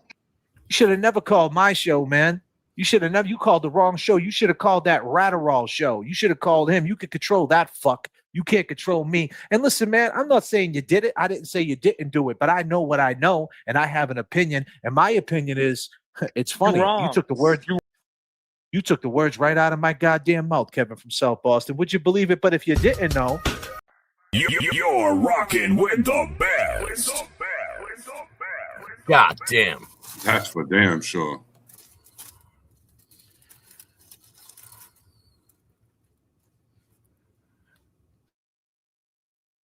JR gifted 5 JFK memberships. Thank you so much. Goddamn 5 JFK memberships. Go ahead, man, and drop them memberships right now. Go ahead and gift them right now for the people. Static Selector. Yeah. We all reppin' for Boston, man. All green, everything. Brought up, we were bleeding green. You ain't got our history, homie. We all reppin' for Boston, man. All green, everything. Brought up, we were bleeding green. You ain't got our history, homie. So Jay Brill, my man, my maestro. Yes, sir. We got some memberships coming in. We got Becky coming in with 1 JFK membership, and we got What the Duck coming in with 5 JFK memberships. Static. Thank you so much. Appreciate that. All green in the chat. That's how we like to do it. That's right. Yeah, we're on this loop, and we're going to continue to bring content what we think is right. And people want to get on the drama train and want to talk about other things, to talk about their pathetic little lives, and that's cool. You know, we have backstories that is a positive, and we're trying to keep a positive frame of mind going forward, and that's what it's all about. And don't get it wrong, sometimes we have to correct the record, and we might have to jump on here. I don't want to talk with both sides of my mouth, because sometimes I got to attack. I might have to address negative situations. That's just the way it goes. That's the position we're in. But for the most part, we're on a loop, and we're going to continue to bring the comparisons and the parallels from the past till now. Certain cases, how they parallel. An Eddie O'Brien case who has a Riley, where Karen Reed has a Morrissey. Same shit. The difference is 30 years in time. We seen a police officer in 1974 arresting a kid for a stolen car in the neighborhood acting up. No different than we just seen it in 2020 during the pandemic, people acting up and wilding out because they seen the killing of George Floyd, you know? So things have not changed for sure.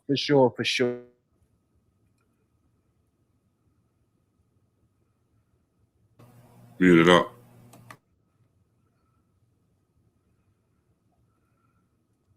I know I'm muted up, buddy. My bad.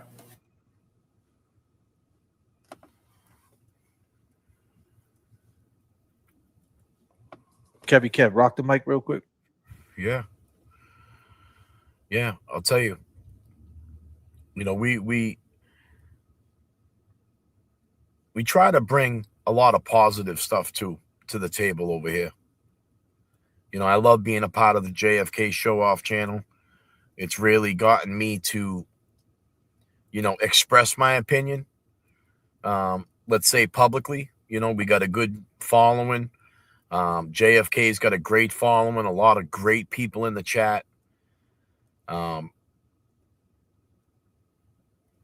I enjoy the times I spend up here talking.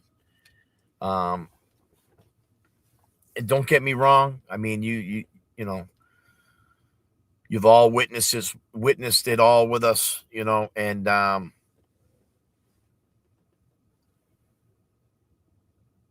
you know, we see the shit that's being said. We've said some shit.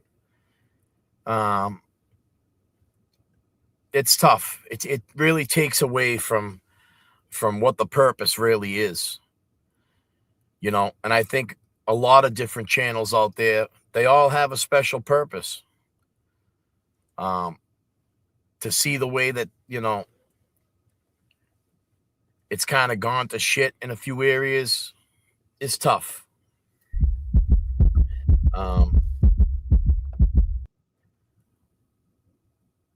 You know, we play. God damn.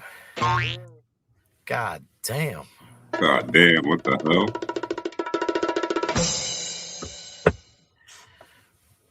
God damn. J Brill. J Brill, you out there, bro? Can you go to channel 2? On channel 2. We got 5 J.F.K. membership. New Hampshire dude is here. Yeah, and things have gone to shit for sure, Kevy Kev. Go ahead, man. Keep rocking. Yeah, no, I mean, it's just, you know, some things have gone to shit, you know, and I believe that all these different channels and different creators, you know, they all have a purpose. You know, with what they bring to the table. I mean, at one point, you know, it seemed like a joint effort, you know, with a lot of, you know, people working together, going over different content. You know, one person might talk about it or break it down in this way, and another group of people might break it down in another way. Let me ask you a question. Sure. Kevy Kev, ladies and gentlemen. Kevy Kev 7881 on the Cash App. Go ahead and hit him with a Cash App so we can get some more coffee up in him. He's going to be live probably after this live. I'm sure he'll be live for the next 2-3 hours because he doesn't want to be in his house right now because it's freezing as hell in there. So you got to stay in the car. So I'm sure he'll go on a little ride, a little snow ride, dashing through the snow. You know how Uncle Kev gets down. So Kevy Kev 781 on the Cash App, or go over to his show, Kevy Kev 781, Kevy Kev 781. Go over there and get a membership. Go over there and show him some support. Drop some memberships over there. And then we got our boy Jay Brill. It's Jason. What is it, Jay? It's Jason JM. What is it? Jason BM90. Jason BM. Go ahead and throw him a Cash App. Tell him how much you love him. This guy right here laying in the snow. I don't know who he is, but hey, if you throw him a Cash App, he might say hello. That's all I know. But I'll tell you this. You see this picture right here, Kevy Kev, right? Yep. This video. Yep. This is very telling, right, sir? This speaks volumes. The question is, the people that you talk about, you're talking about content creators. Based on who we are and what we do, will certain content creators even share that video? You know what I'm trying? You know what I'm getting to, right? I'm pretty sure you know what I'm saying. Yeah. You know, the ones that don't like us, will they share it? Like, because that's a very important video, right? So if you got someone that has 100,000, I mean, because Loophole Lawyer, I'm pretty sure if he gets his hand on it, he'll share it, and you know, someone like that, because he shared our videos of the waterfall before. But other content creators, right? Will they share it, or they're gonna act like that don't exist? What's your take on that? You know, at this point in time, I think, you know,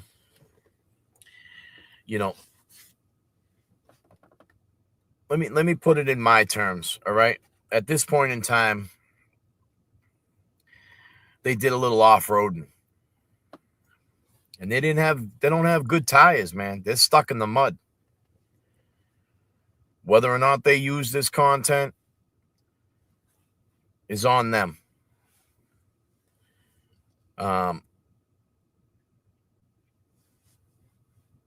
I think that what this content, what we did last night, what this brings to the table is really a lot of clarity. I mean, you had a lot of people yelling and screaming, saying, I didn't see him.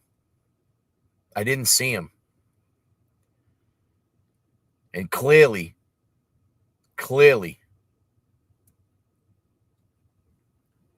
you could see a man laying on that lawn. And I hope some people do break that down. Whatever their opinion is accepted.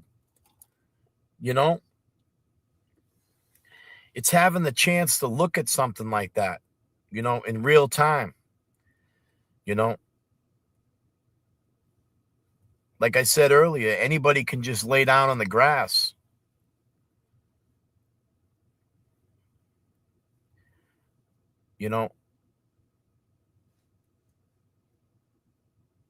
This brings a lot of clarity to some questions and people wanting to get answers. So I hope people find it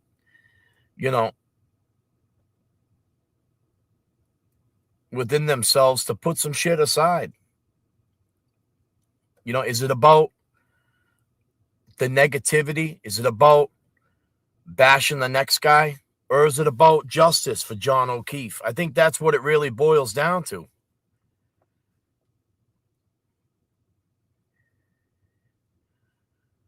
If you're out there and you're fighting for justice for John O'Keefe, take a look at this video. Put your spin on it.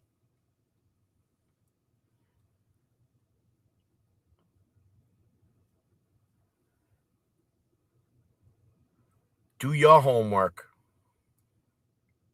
Put the pen to the paper. We're working too, yeah.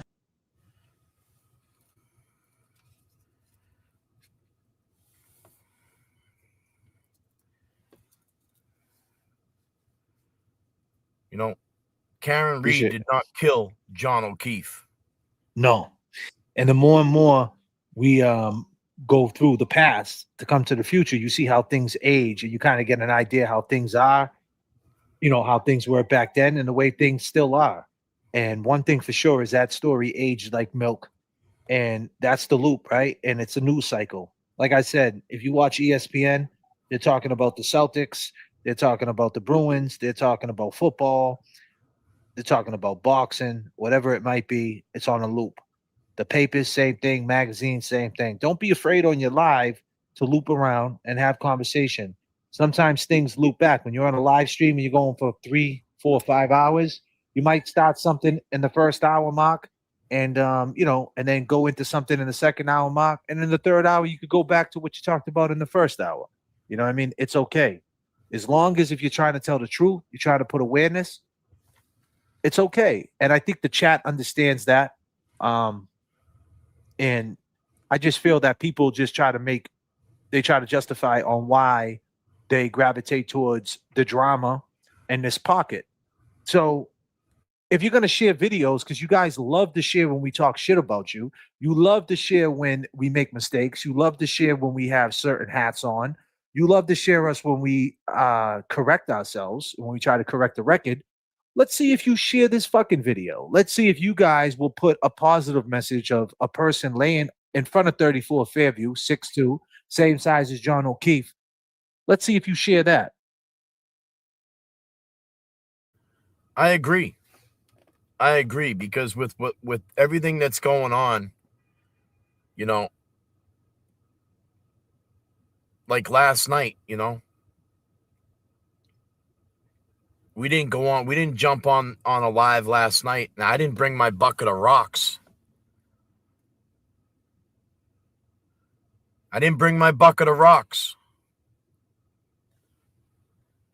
I left them at home. Bucket of rocks will weigh you down.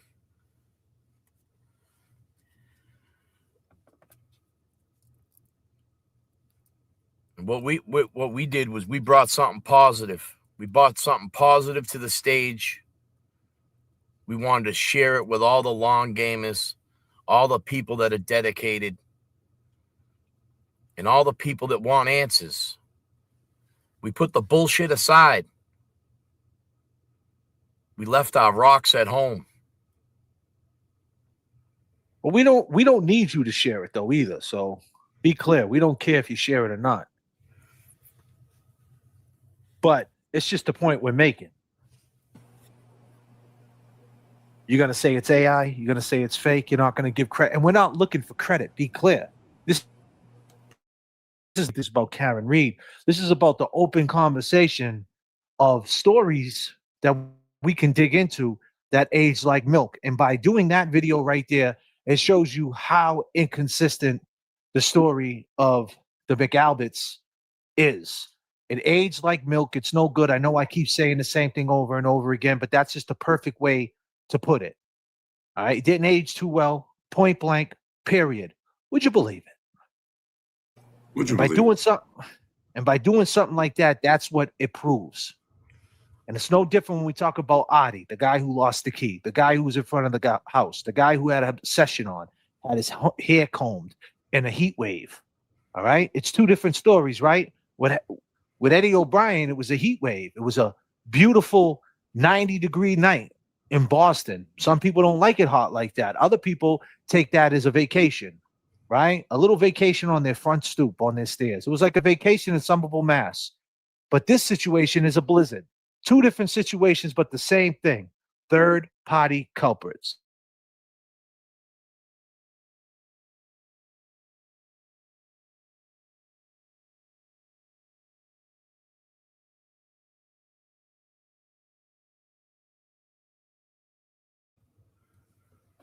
You know, and like I mentioned last night too, you know, leading up to what we did with the content, it was like that day. I woke up that morning, I turned the news on, and there was a storm coming. There was a parking ban. There were warnings. You know? The same way it was that night.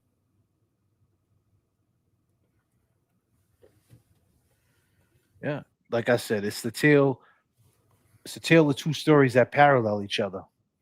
You had Higgins, who went to the police station going through things and parking cars and, you know, parked in front of a mailbox and suspicious behaviors. And then you have Artie, who, same situation, towing cabs, looking for kitty litter boxes. You know, it's all right there in front of you. The only reason why these people weren't investigated, because it was a cover-up. There was a DA who had a different agenda, no different than Morrissey. CPAC unit, Morrissey, CPAC unit, Riley. I mean, it's insane.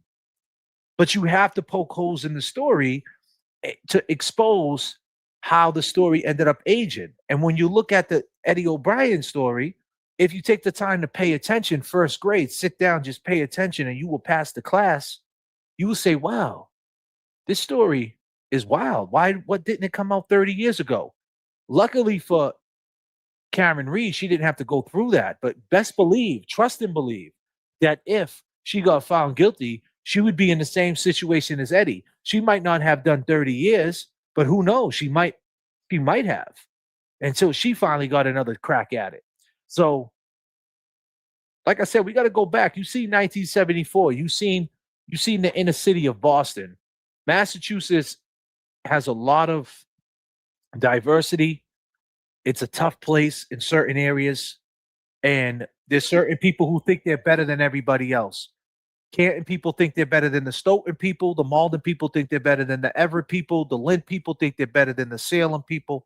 It's a one-up mentality, and you're seeing it leak through the streams. You're seeing it leak through the live streams, and I think that is what is infected the system out there, where people don't want to believe people. They want to say, well, he's a drug addict, or he has a criminal record, so he can't be truthful because he has a criminal record. And we see that the segue, perfect segue into the Alex situation. He has a criminal record. I'm better than him because I don't. And if I don't have a criminal record, then there's no way that I could be what you say I am.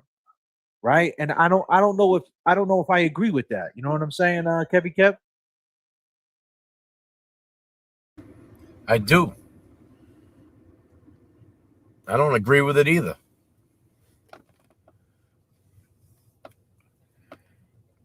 You know, and it's the truth. I mean, you get these, you know, these communities like, you know, Swampscott's better than the Hunt. You know, oh, I live in a nice neighborhood. You don't. I mean, you know, those curses are generational. You know, that bullshit's all generational shit.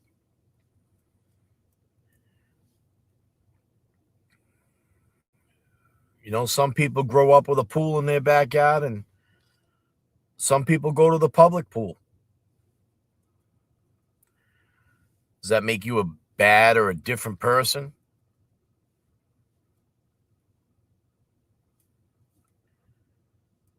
I'll tell you, man, what I've found out over the years is that the people that went to the public pool,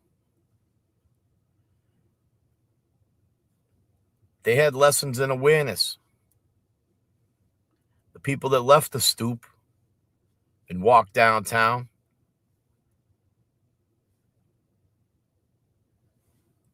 they were smart about things.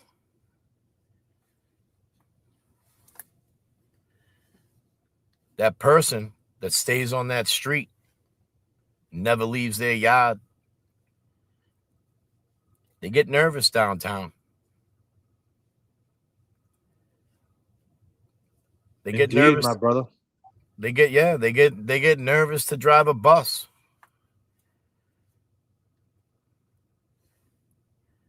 And you know, that video in 1974, it really doesn't matter what was going on in that neighborhood because the same thing was happening in the neighborhoods in Charlestown and Somerville.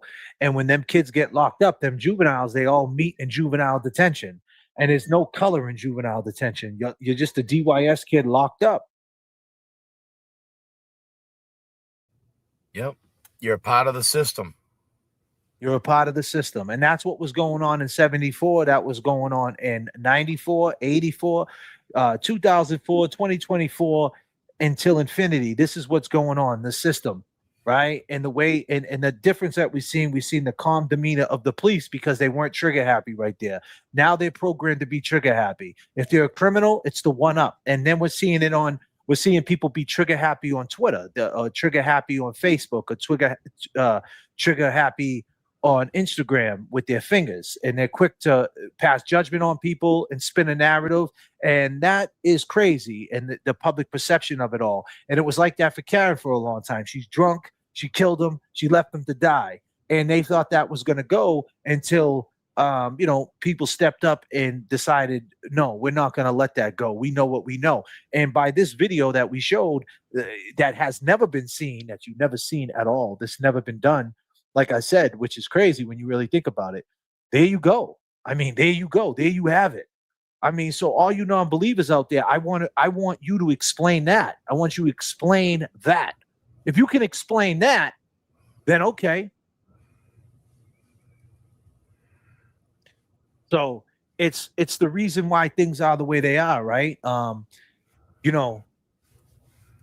It's just a different time. Like I said, it's like the yin and the yang. Back then, the police weren't quick. The police weren't quick to kill, right? But now you have public perception where the people who look at the inner city as wrong and they're quick to go on Twitter and say, oh, well, what I just seen the person, just imagine if it was 1974 with the internet, what the internet would be saying about that little girl with the baseball bat.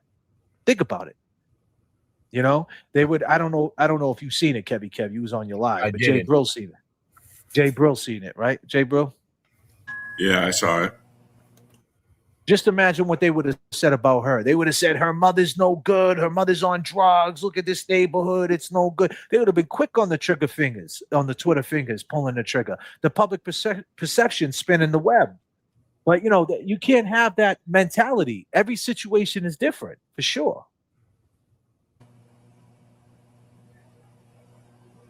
Every situation's different.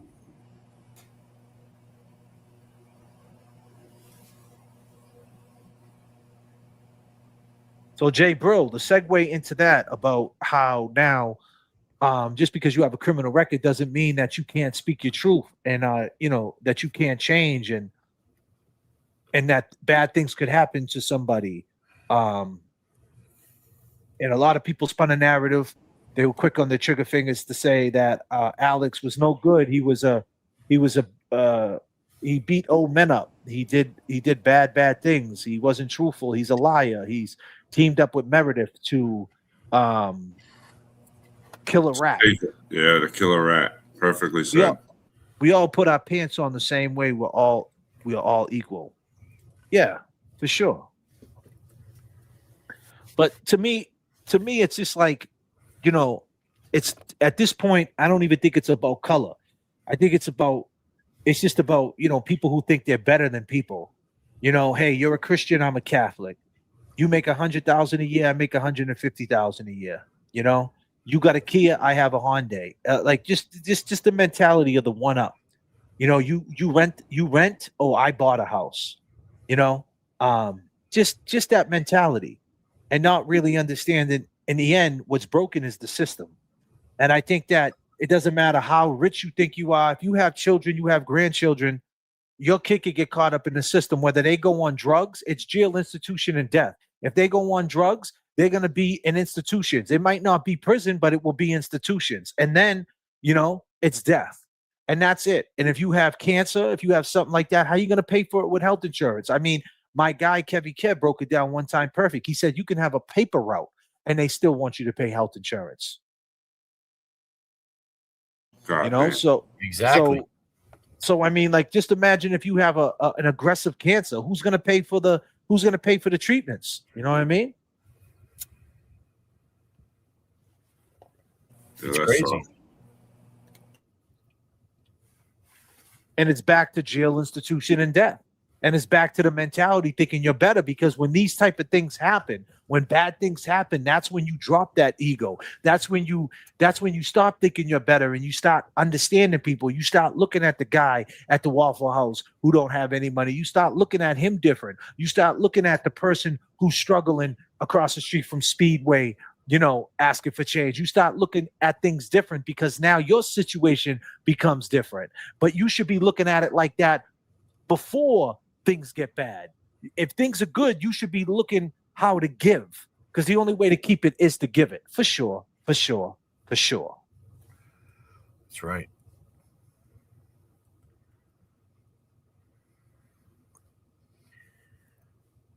But with that being said, the only way to keep it is to give it, man. It comes full circle, man.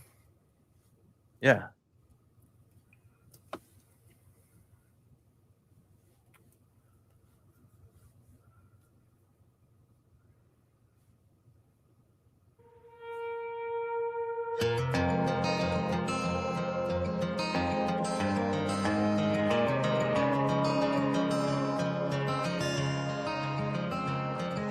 Say I'll never change, just to go around town with some gasoline, just trying to bomb a flame, gonna burn the whole place down.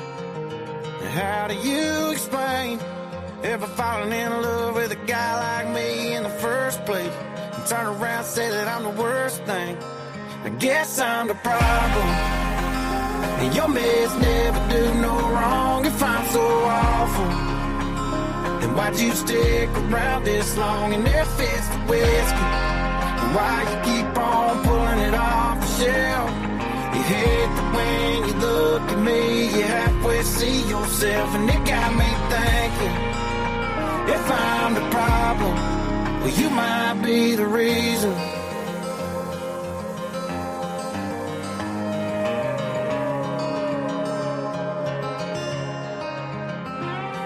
try to go our separate ways. And we're back and forth like a swinging door, and tomorrow's like yesterday.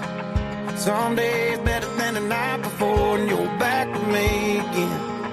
Then you go and tell your friends that I'm the problem. And your mess never do no wrong. If I'm so awful, then why'd you stick around this long? And if it's the whiskey, then why you keep on pulling it off the shelf? You hate that when you look at me, you halfway see yourself, and it got me thinking, if I'm the problem, well, you might be the reason.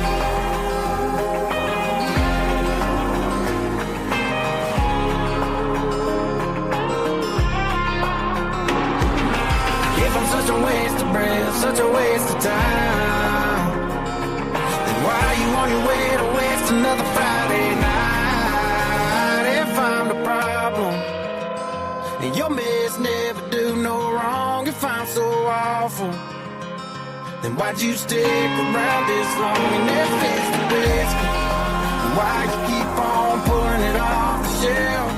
You hate that when you look at me, you halfway see yourself, and it got me thinking, if I'm the problem, well, you might be the reason.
How we doing out there, chat?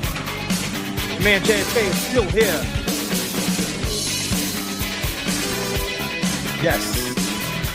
You know, we're doing good today. It is 3 o'clock on the hour. We've been rocking out for 2 hours and 18 minutes. What are we running from? Come on. Nope. Yup. Nowhere. Let's go. Woo!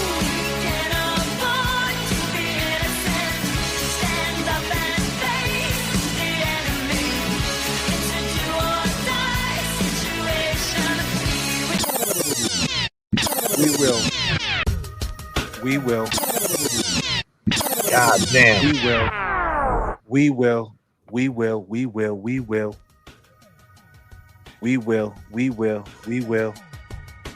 I need everybody in the chat. We will be invincible.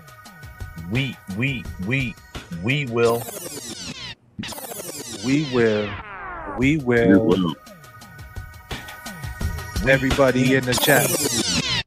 We will.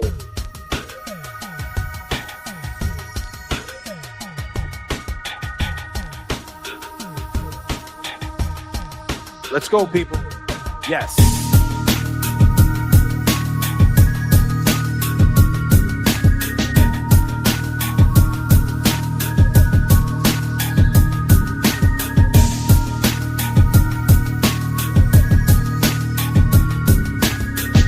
We will.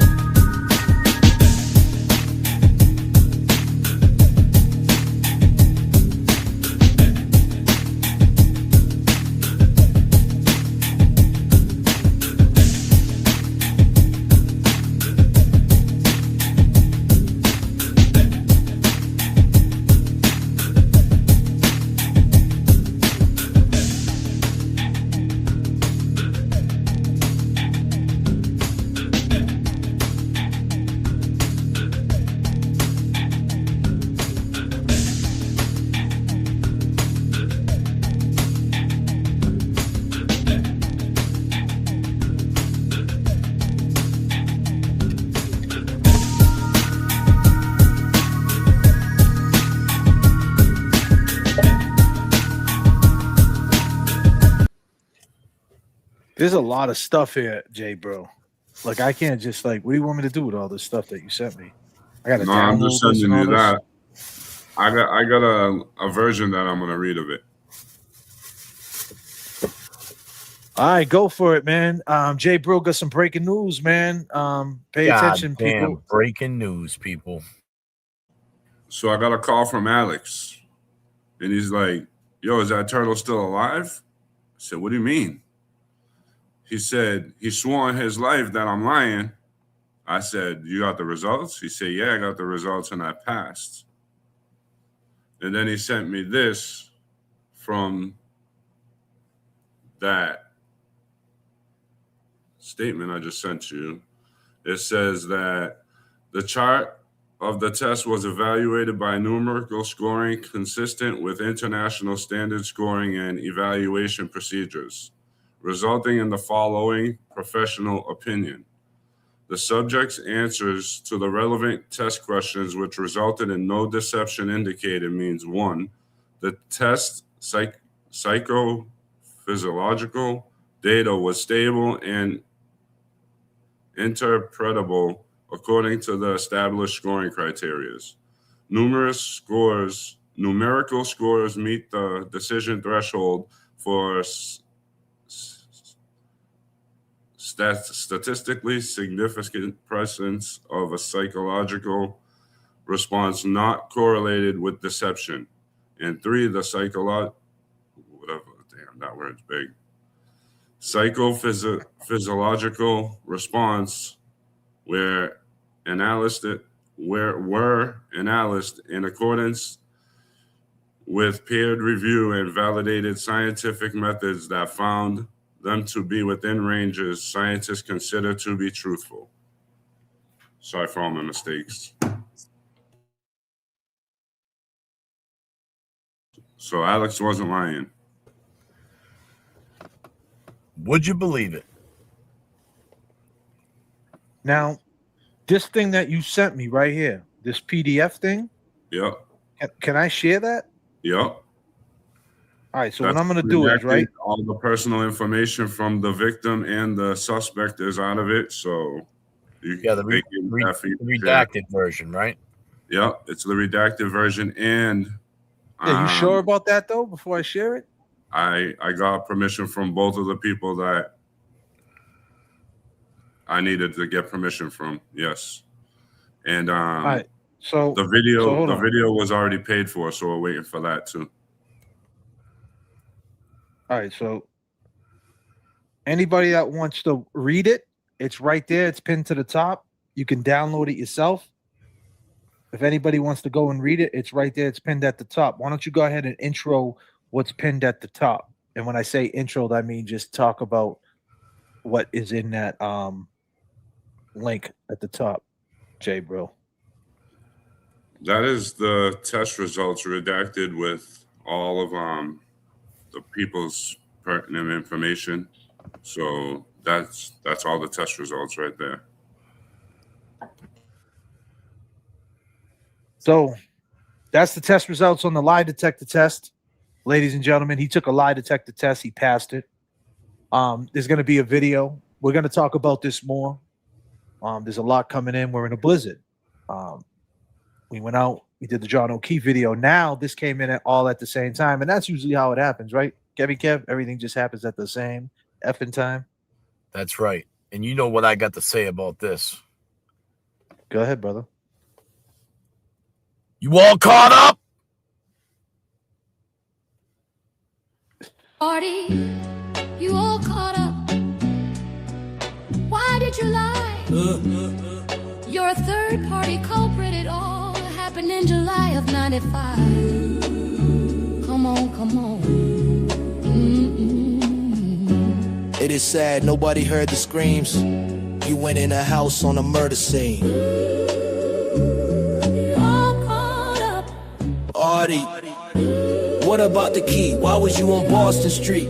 Sounds suspect to me. You all caught up. You lied about the kitten, said we had the wrong dude. Said you went in the house for dog food. Then you lied again, said that wasn't true. Went in the next day for a kitty litter box. Artie, was it you? You all caught up. Artie, was it you? 98 times did you do this crime? Why do you constantly lie? Come on, come on. Artie, you all caught up? Yes. Yes. Your cat was on Hamlet Street, parked the wrong way. Nobody had a cat. You're on social media all day, always in the chat. The DNA don't match. Sorry, Artie, that is a fact. Let's compare it to yours and see what comes back. Tick tock. They're saying that there's names on what I shared, bro. You didn't check that out? It says Mr. Ramsor, but all his address and everything is gone. I confirmed it 3 times. All right, brother. I'm just checking in, bro. Because I just breezed through it. That's all. I breezed through it. It says Mr. Ramsor on it, but all his address, like important information is out of it. They gave me permission to share it. So it was sent to me. It said, as long as Alex says it's okay, I can share it. And Alex said okay, so.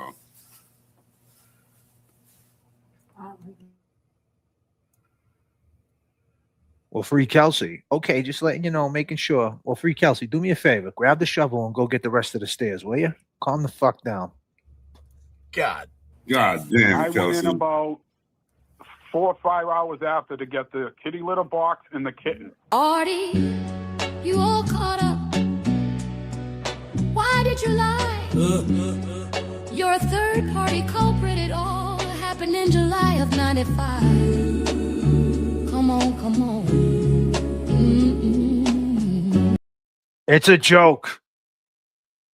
I could say that to Free Kelsey. Free Kelsey's my doggy. She's my friend. It's all good. Goddamn, I'm like 5 minutes behind. I got to get caught up. So, sliding. The lie detector test is pinned to the top of the end of the chat. You can go read it yourself, sliding. I'm sure you read a lot of paperwork in your life. So that is a lie. That is a lie detector test, sliding. And feel free to do what you want with it. It's a PDF. Feel free to go on your little loop journey tour. And the young jerks, I repeat, Mr. Mikey Crawford, money making Mike, aka I ain't crying. Whatever you guys want to do with that information, go ahead and do what you do with it. For sure, for sure. But we on this channel, we never thought anything different. And I don't know the statistical thing of if that's even the right word. Like I said, my brain's not really computing. I don't know the statistics or the analytics of lie detector test or how good they are, how truthful they are. All I know is that he passed it. Now, you can say, no, that's not good enough for me. You can say, yes, it's good enough for you. I don't know. This is in the court's hands. There's an open case. So I'm not going to talk too much about it. I just know now that when he talks to the detectives in this case, he has that to show them. I don't know how aggressive they'll be with the investigation after that. I don't know where the investigation could possibly go. But this is not between us, right? Kevy Kev, this is between something that happened years ago and it fell on our lap. It's a sensitive subject. And we have our opinions about it. But It it's in is. the It laws. is. And let me be clear too. I mean, and I believe I speak for all three of us up here. This isn't something we're trying to solve in any way. Thank you. We don't solve cases up here. All right. Nope. We dig We into just bring out the the facts. facts. That's right. And I don't think that's been said enough. I mean, we've all talked and we're all at this point where, we speak on corruption. We speak on the inconsistencies. And along the way, it uncovers a lot. It starts to, we start to unpaint that picture that was painted. We start to see it in its real form. I just want to say something real quick, Kevy Kev. I need everybody to throw your fucking peace signs up for Kevy Kev. The last 2 nights, I've been letting Kevy Kev, well, not letting him. I mean, he has every right to talk, but I like hearing Kevy Kev. And we need more Kevy Kev, man. Kevy Kev, peace signs up for Kevy Kev. Let's go. Absolutely. Kevy Kev. Let's go. Let's go, people. Kevy Kev. Let's go, people. Kevy Kev is guiding us through the storm. Kevy Kev is making this blizzard seem like a fucking snow flurry. Would you believe it? Well,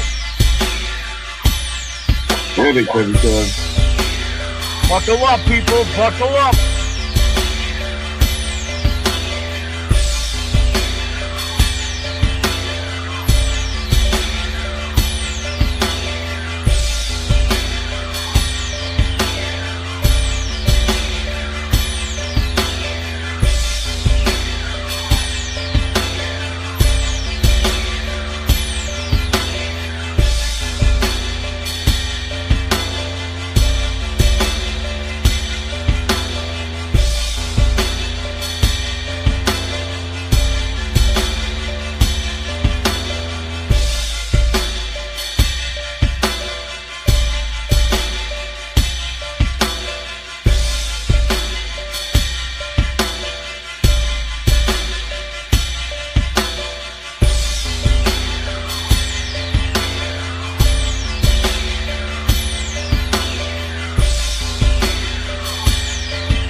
For sure.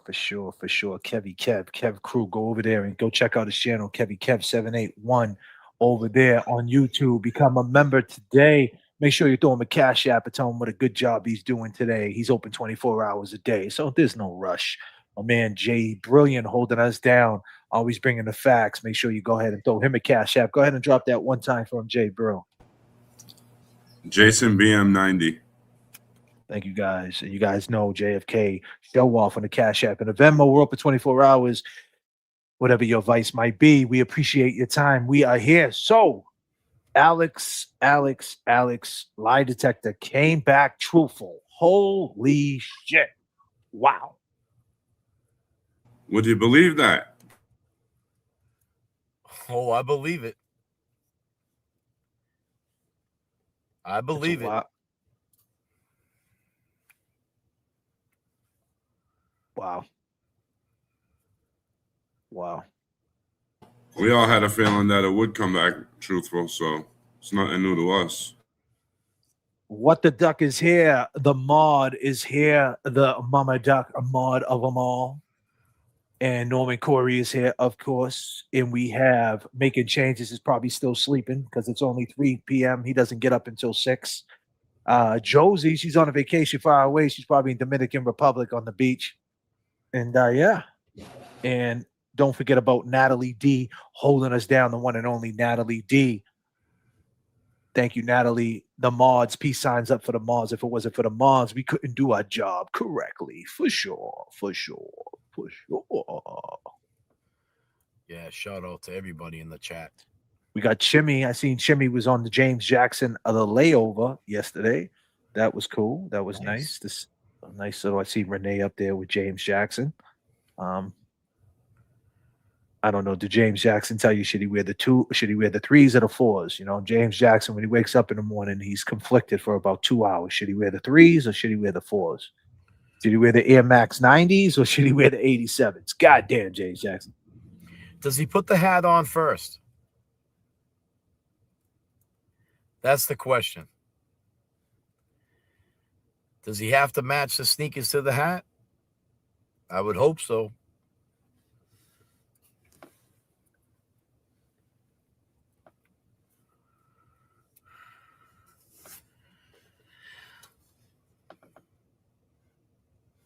And I'll tell you, man, there's more steps to come with this. This is just one step.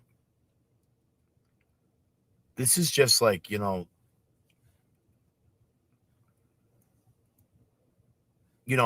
coming up to this too. Let's tell it like this. I mean, we had a man that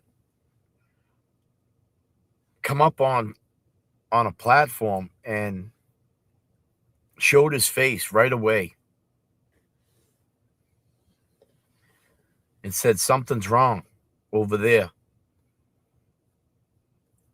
Something ain't right over there.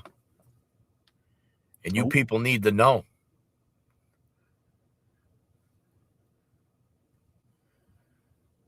And this has been going on, like J.F.K. said, we've talked about this. This is an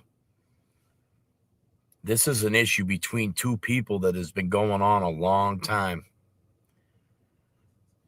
27 years. And they try to discredit him, on a particular post that brought this to light. That was, posted a few years back. And, in all reality, I mean, it looked like Alex, he wasn't letting up. He was trying to find this person. He had enough.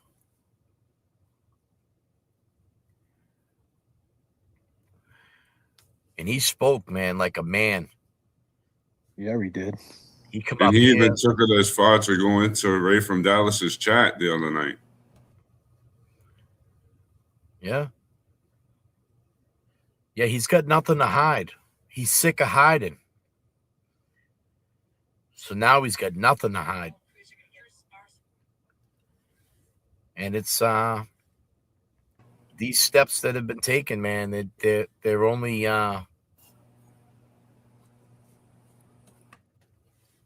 there's a few more steps, but it's a journey of truth right here. And Alex was really never hiding either. Alex was trying to get it out. He just had no way to get it out because every time he put it on his what are those? The Instagram stories or the Facebook stories, they all got reported and taken down. So he's been trying to get it out, and finally he found a platform to help him get it out.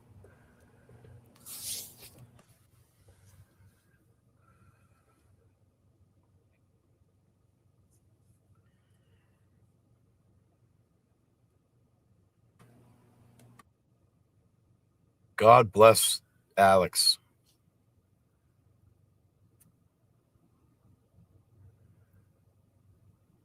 Yeah, that's rough, bro.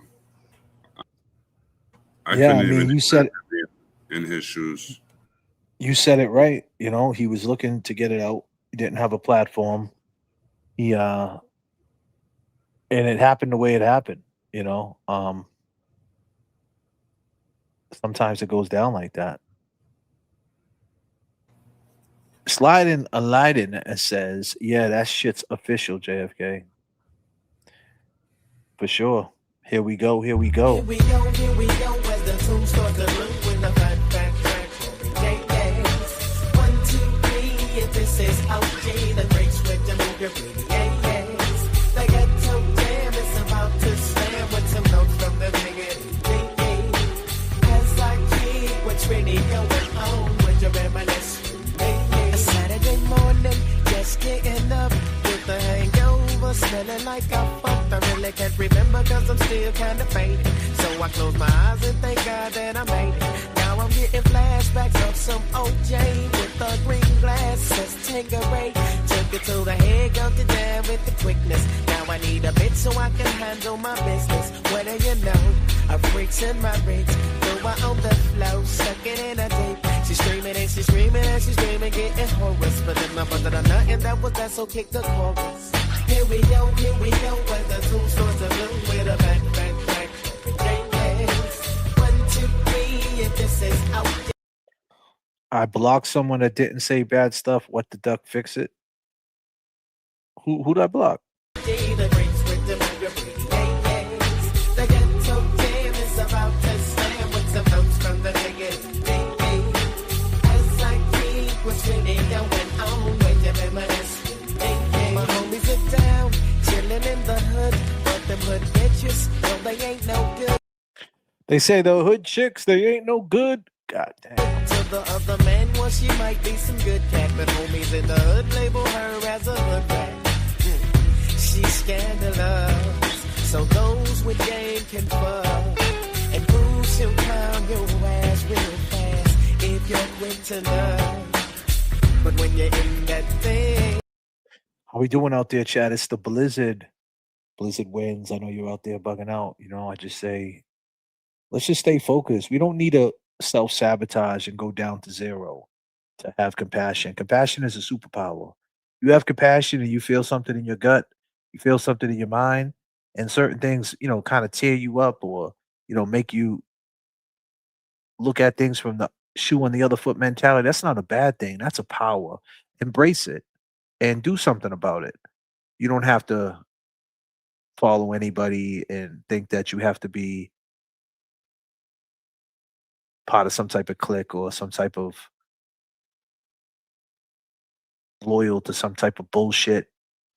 If you're feeling something and you feel for people and feel for situations, that just means you have a power. Not a lot of people have that. Long game is where we at. She make a nigga say, double way. But you don't hear me though. Ain't nothing wrong with being a Trojan man when you're riding. So let's kick the chorus, please, if you like it. Here we go, where the tunes start to boom with a. Here we go. What up, long gamers? Hey, Alex commented. Go back up and put up his comment.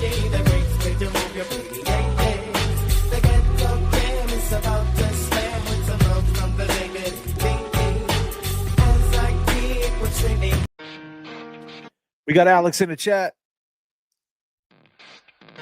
Alex, thanks everybody. The truth shall set you free. Alex, what up, my brother?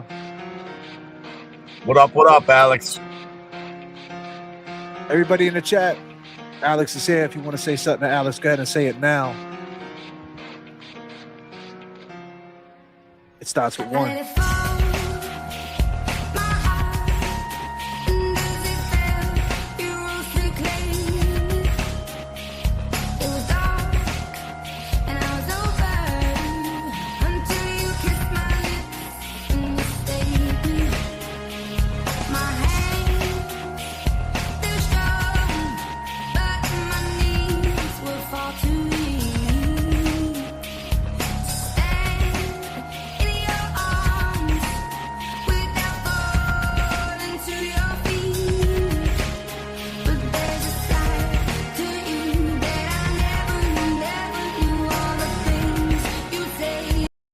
And all my people out there, do me a favor, What the Duck, go ahead and put his GoFundMe up in the chat right now. Alex needs your help.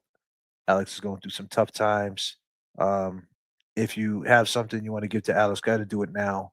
behind telling his truth, he got in a situation where he was living, and you know, he's navigating his way through, and he doesn't expect nothing for anybody. The lie detector test, um, that he was grateful enough for that. So this is not a grift. This is something if you can spare it, go ahead and help Alex out. If not, all the comments and all the love is good enough for Alex. Trust me, Alex is not looking for any handouts. That's not what type of guy this kid is. That's one thing. This kid is does not really care about any whether you guys agree with him or not. I hate to say it. He appreciates it, but even if you didn't, he really doesn't care. And that's what makes this a special situation. You know what I mean? Because w- Alex doesn't expect anything from us. He just expects the truth um, to shine through, and he has faith in that. So that's between him and God. And right now, the truth is coming out for sure. And I'll tell you, there's one thing that I've noticed about Alex throughout this is that he's always, he's always saying let's save the kids. He said that from day one. It's all Yep. about saving the kids, man.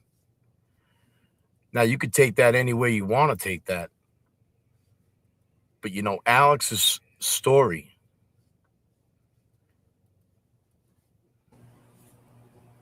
And he just said it again in the chat too. will help these kids. It'll show these kids that you can speak up. That you don't have to carry this weight. You don't have to carry this, you know, shameful, evil discomfort. No more. This opens the door for other people to come forth, for other people to leave that weight at the door and walk through it. And for himself to live in peace finally. It's not only a story, it's a message. Let me just cut in. Hey, Mods, can you do me a favor and go ahead and put the GoFundMe up in the page? I haven't seen the link yet dropped. Maybe you guys already did, but go ahead and bomb it up in there. Like I said, he got a GoFundMe. Alex is going through some rough times. He doesn't expect it. This is not a. I don't want to make you guys think it's an angle. The lie detector test is there.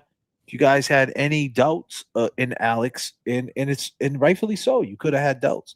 There's a lie detector posted. It's posted pinned. If you guys understand, by him telling his truth, he got blogs written on him. He got his mother talked about. He got outed where he lives. People called up the housing over there, said he wasn't supposed to be there. We all know Alex has a checkered past. I talked to Alex about the situation with the older gentleman. Alex said I was on drugs, JFK, and he had money, allegedly had money, and I wanted it, and I never hurt the man.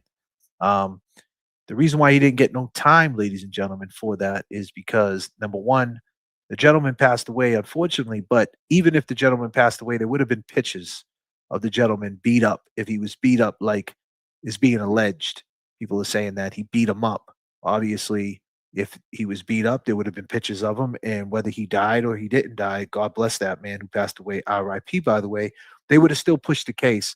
The reason why they called it aggravated assault was because he was an older gentleman, and it's something that Alex is not proud of. I talked to him about it. We kicked it, um, and you move on. When you're on drugs and you're in the streets and you're hungry, and someone says money, you go for it. And I'm not saying it's right, but things happen. Every situation is different, and you guys could take it for what it is. I don't necessarily agree with doing these type of things. I wouldn't do it myself, but things happen. I can understand. The streets are the streets. The devil is the devil. But since then, Alex got a CDL, got his life together, taking care of his kids, and now behind him telling his truth is something that happened when he was 10 years old. allegedly happened when he was 10 years old. You guys could be the judge of the lie detector test. Does that make it 100% true? Like Kevy Kev said, we're not here to solve crimes. We're just here to lay it out. You guys make the decision for sure, for sure. But from telling his truth, he now is uncomfortable and he is trying to figure out ways to get an apartment or his living situation right and things like that. So anything helps. If you could drop that GoFundMe in the chat. I hope that made some sense. Definitely did, man. Definitely did. The problem is I still don't see that link. I posted it twice. I just did it again. Oh, did you? All right, cool. All right, ladies and gentlemen, there's the link.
Can actually hear them. Proud of you.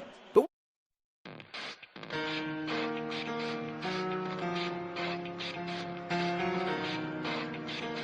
New Hampshire dude says, due to Alex, I revealed my essay true 50 fucking years later. I'm on a new path. Thank you, Alex. My first PCA. Thank you, brother. I don't know why. It doesn't even matter how hard you try. Keep that in mind. I designed this rhyme to explain. Keep your head up, New Hampshire dude. Time.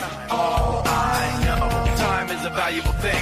Watch it fly by as the pendulum swings. Watch it count down to the end of the day. The clock takes life away. It's so unreal. Didn't look out below. Watch the time go right out the window.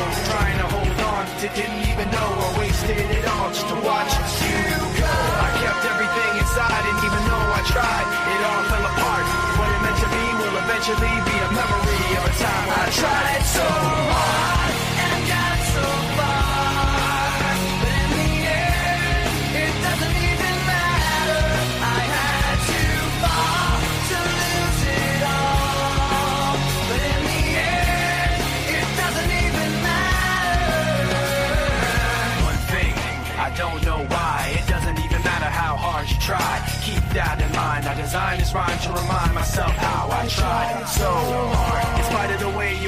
taking me, acting like I was part of your property. Remembering all the times you fought with me, I'm surprised it got so. Things aren't the way they were before. You wouldn't even recognize me anymore. Not that you knew me back then, but it all comes back to me in the end. You kept everything inside, and even though I tried, it all fell apart. What it meant to me will eventually be a memory of a time when I tried so hard and got so far.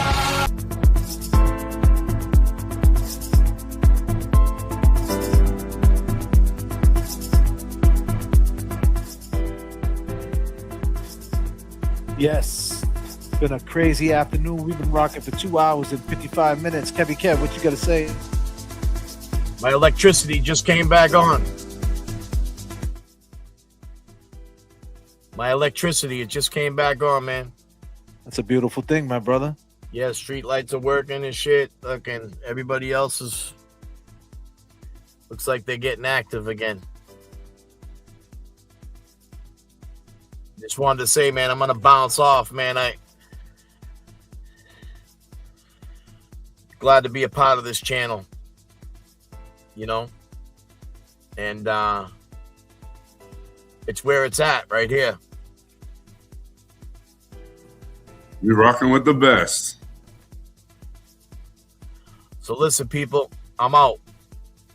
Stay safe. Have a cup of hot cocoa, maybe a chocolate chip cookie. Make the best of it today. I'll see you guys later.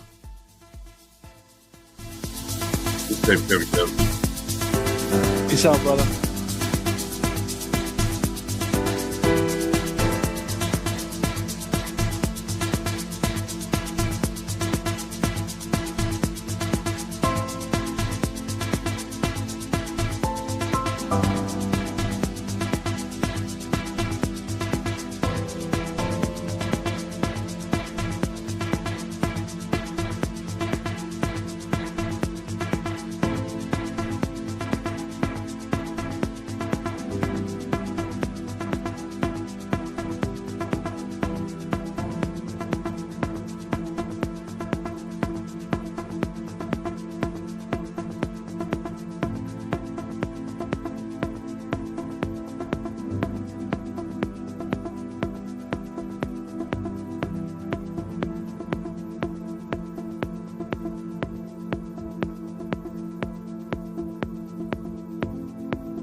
I would assume so, for sure.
Thank you, ladies and gentlemen. That concludes our stream for this afternoon.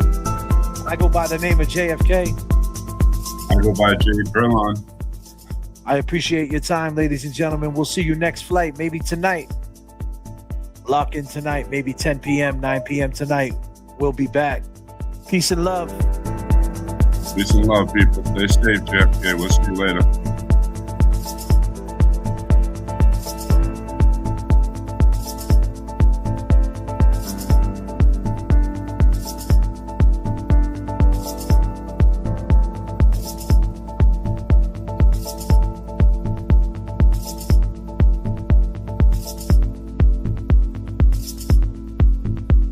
We're working too. Yeah. I mean, my man had to run across 3 lanes.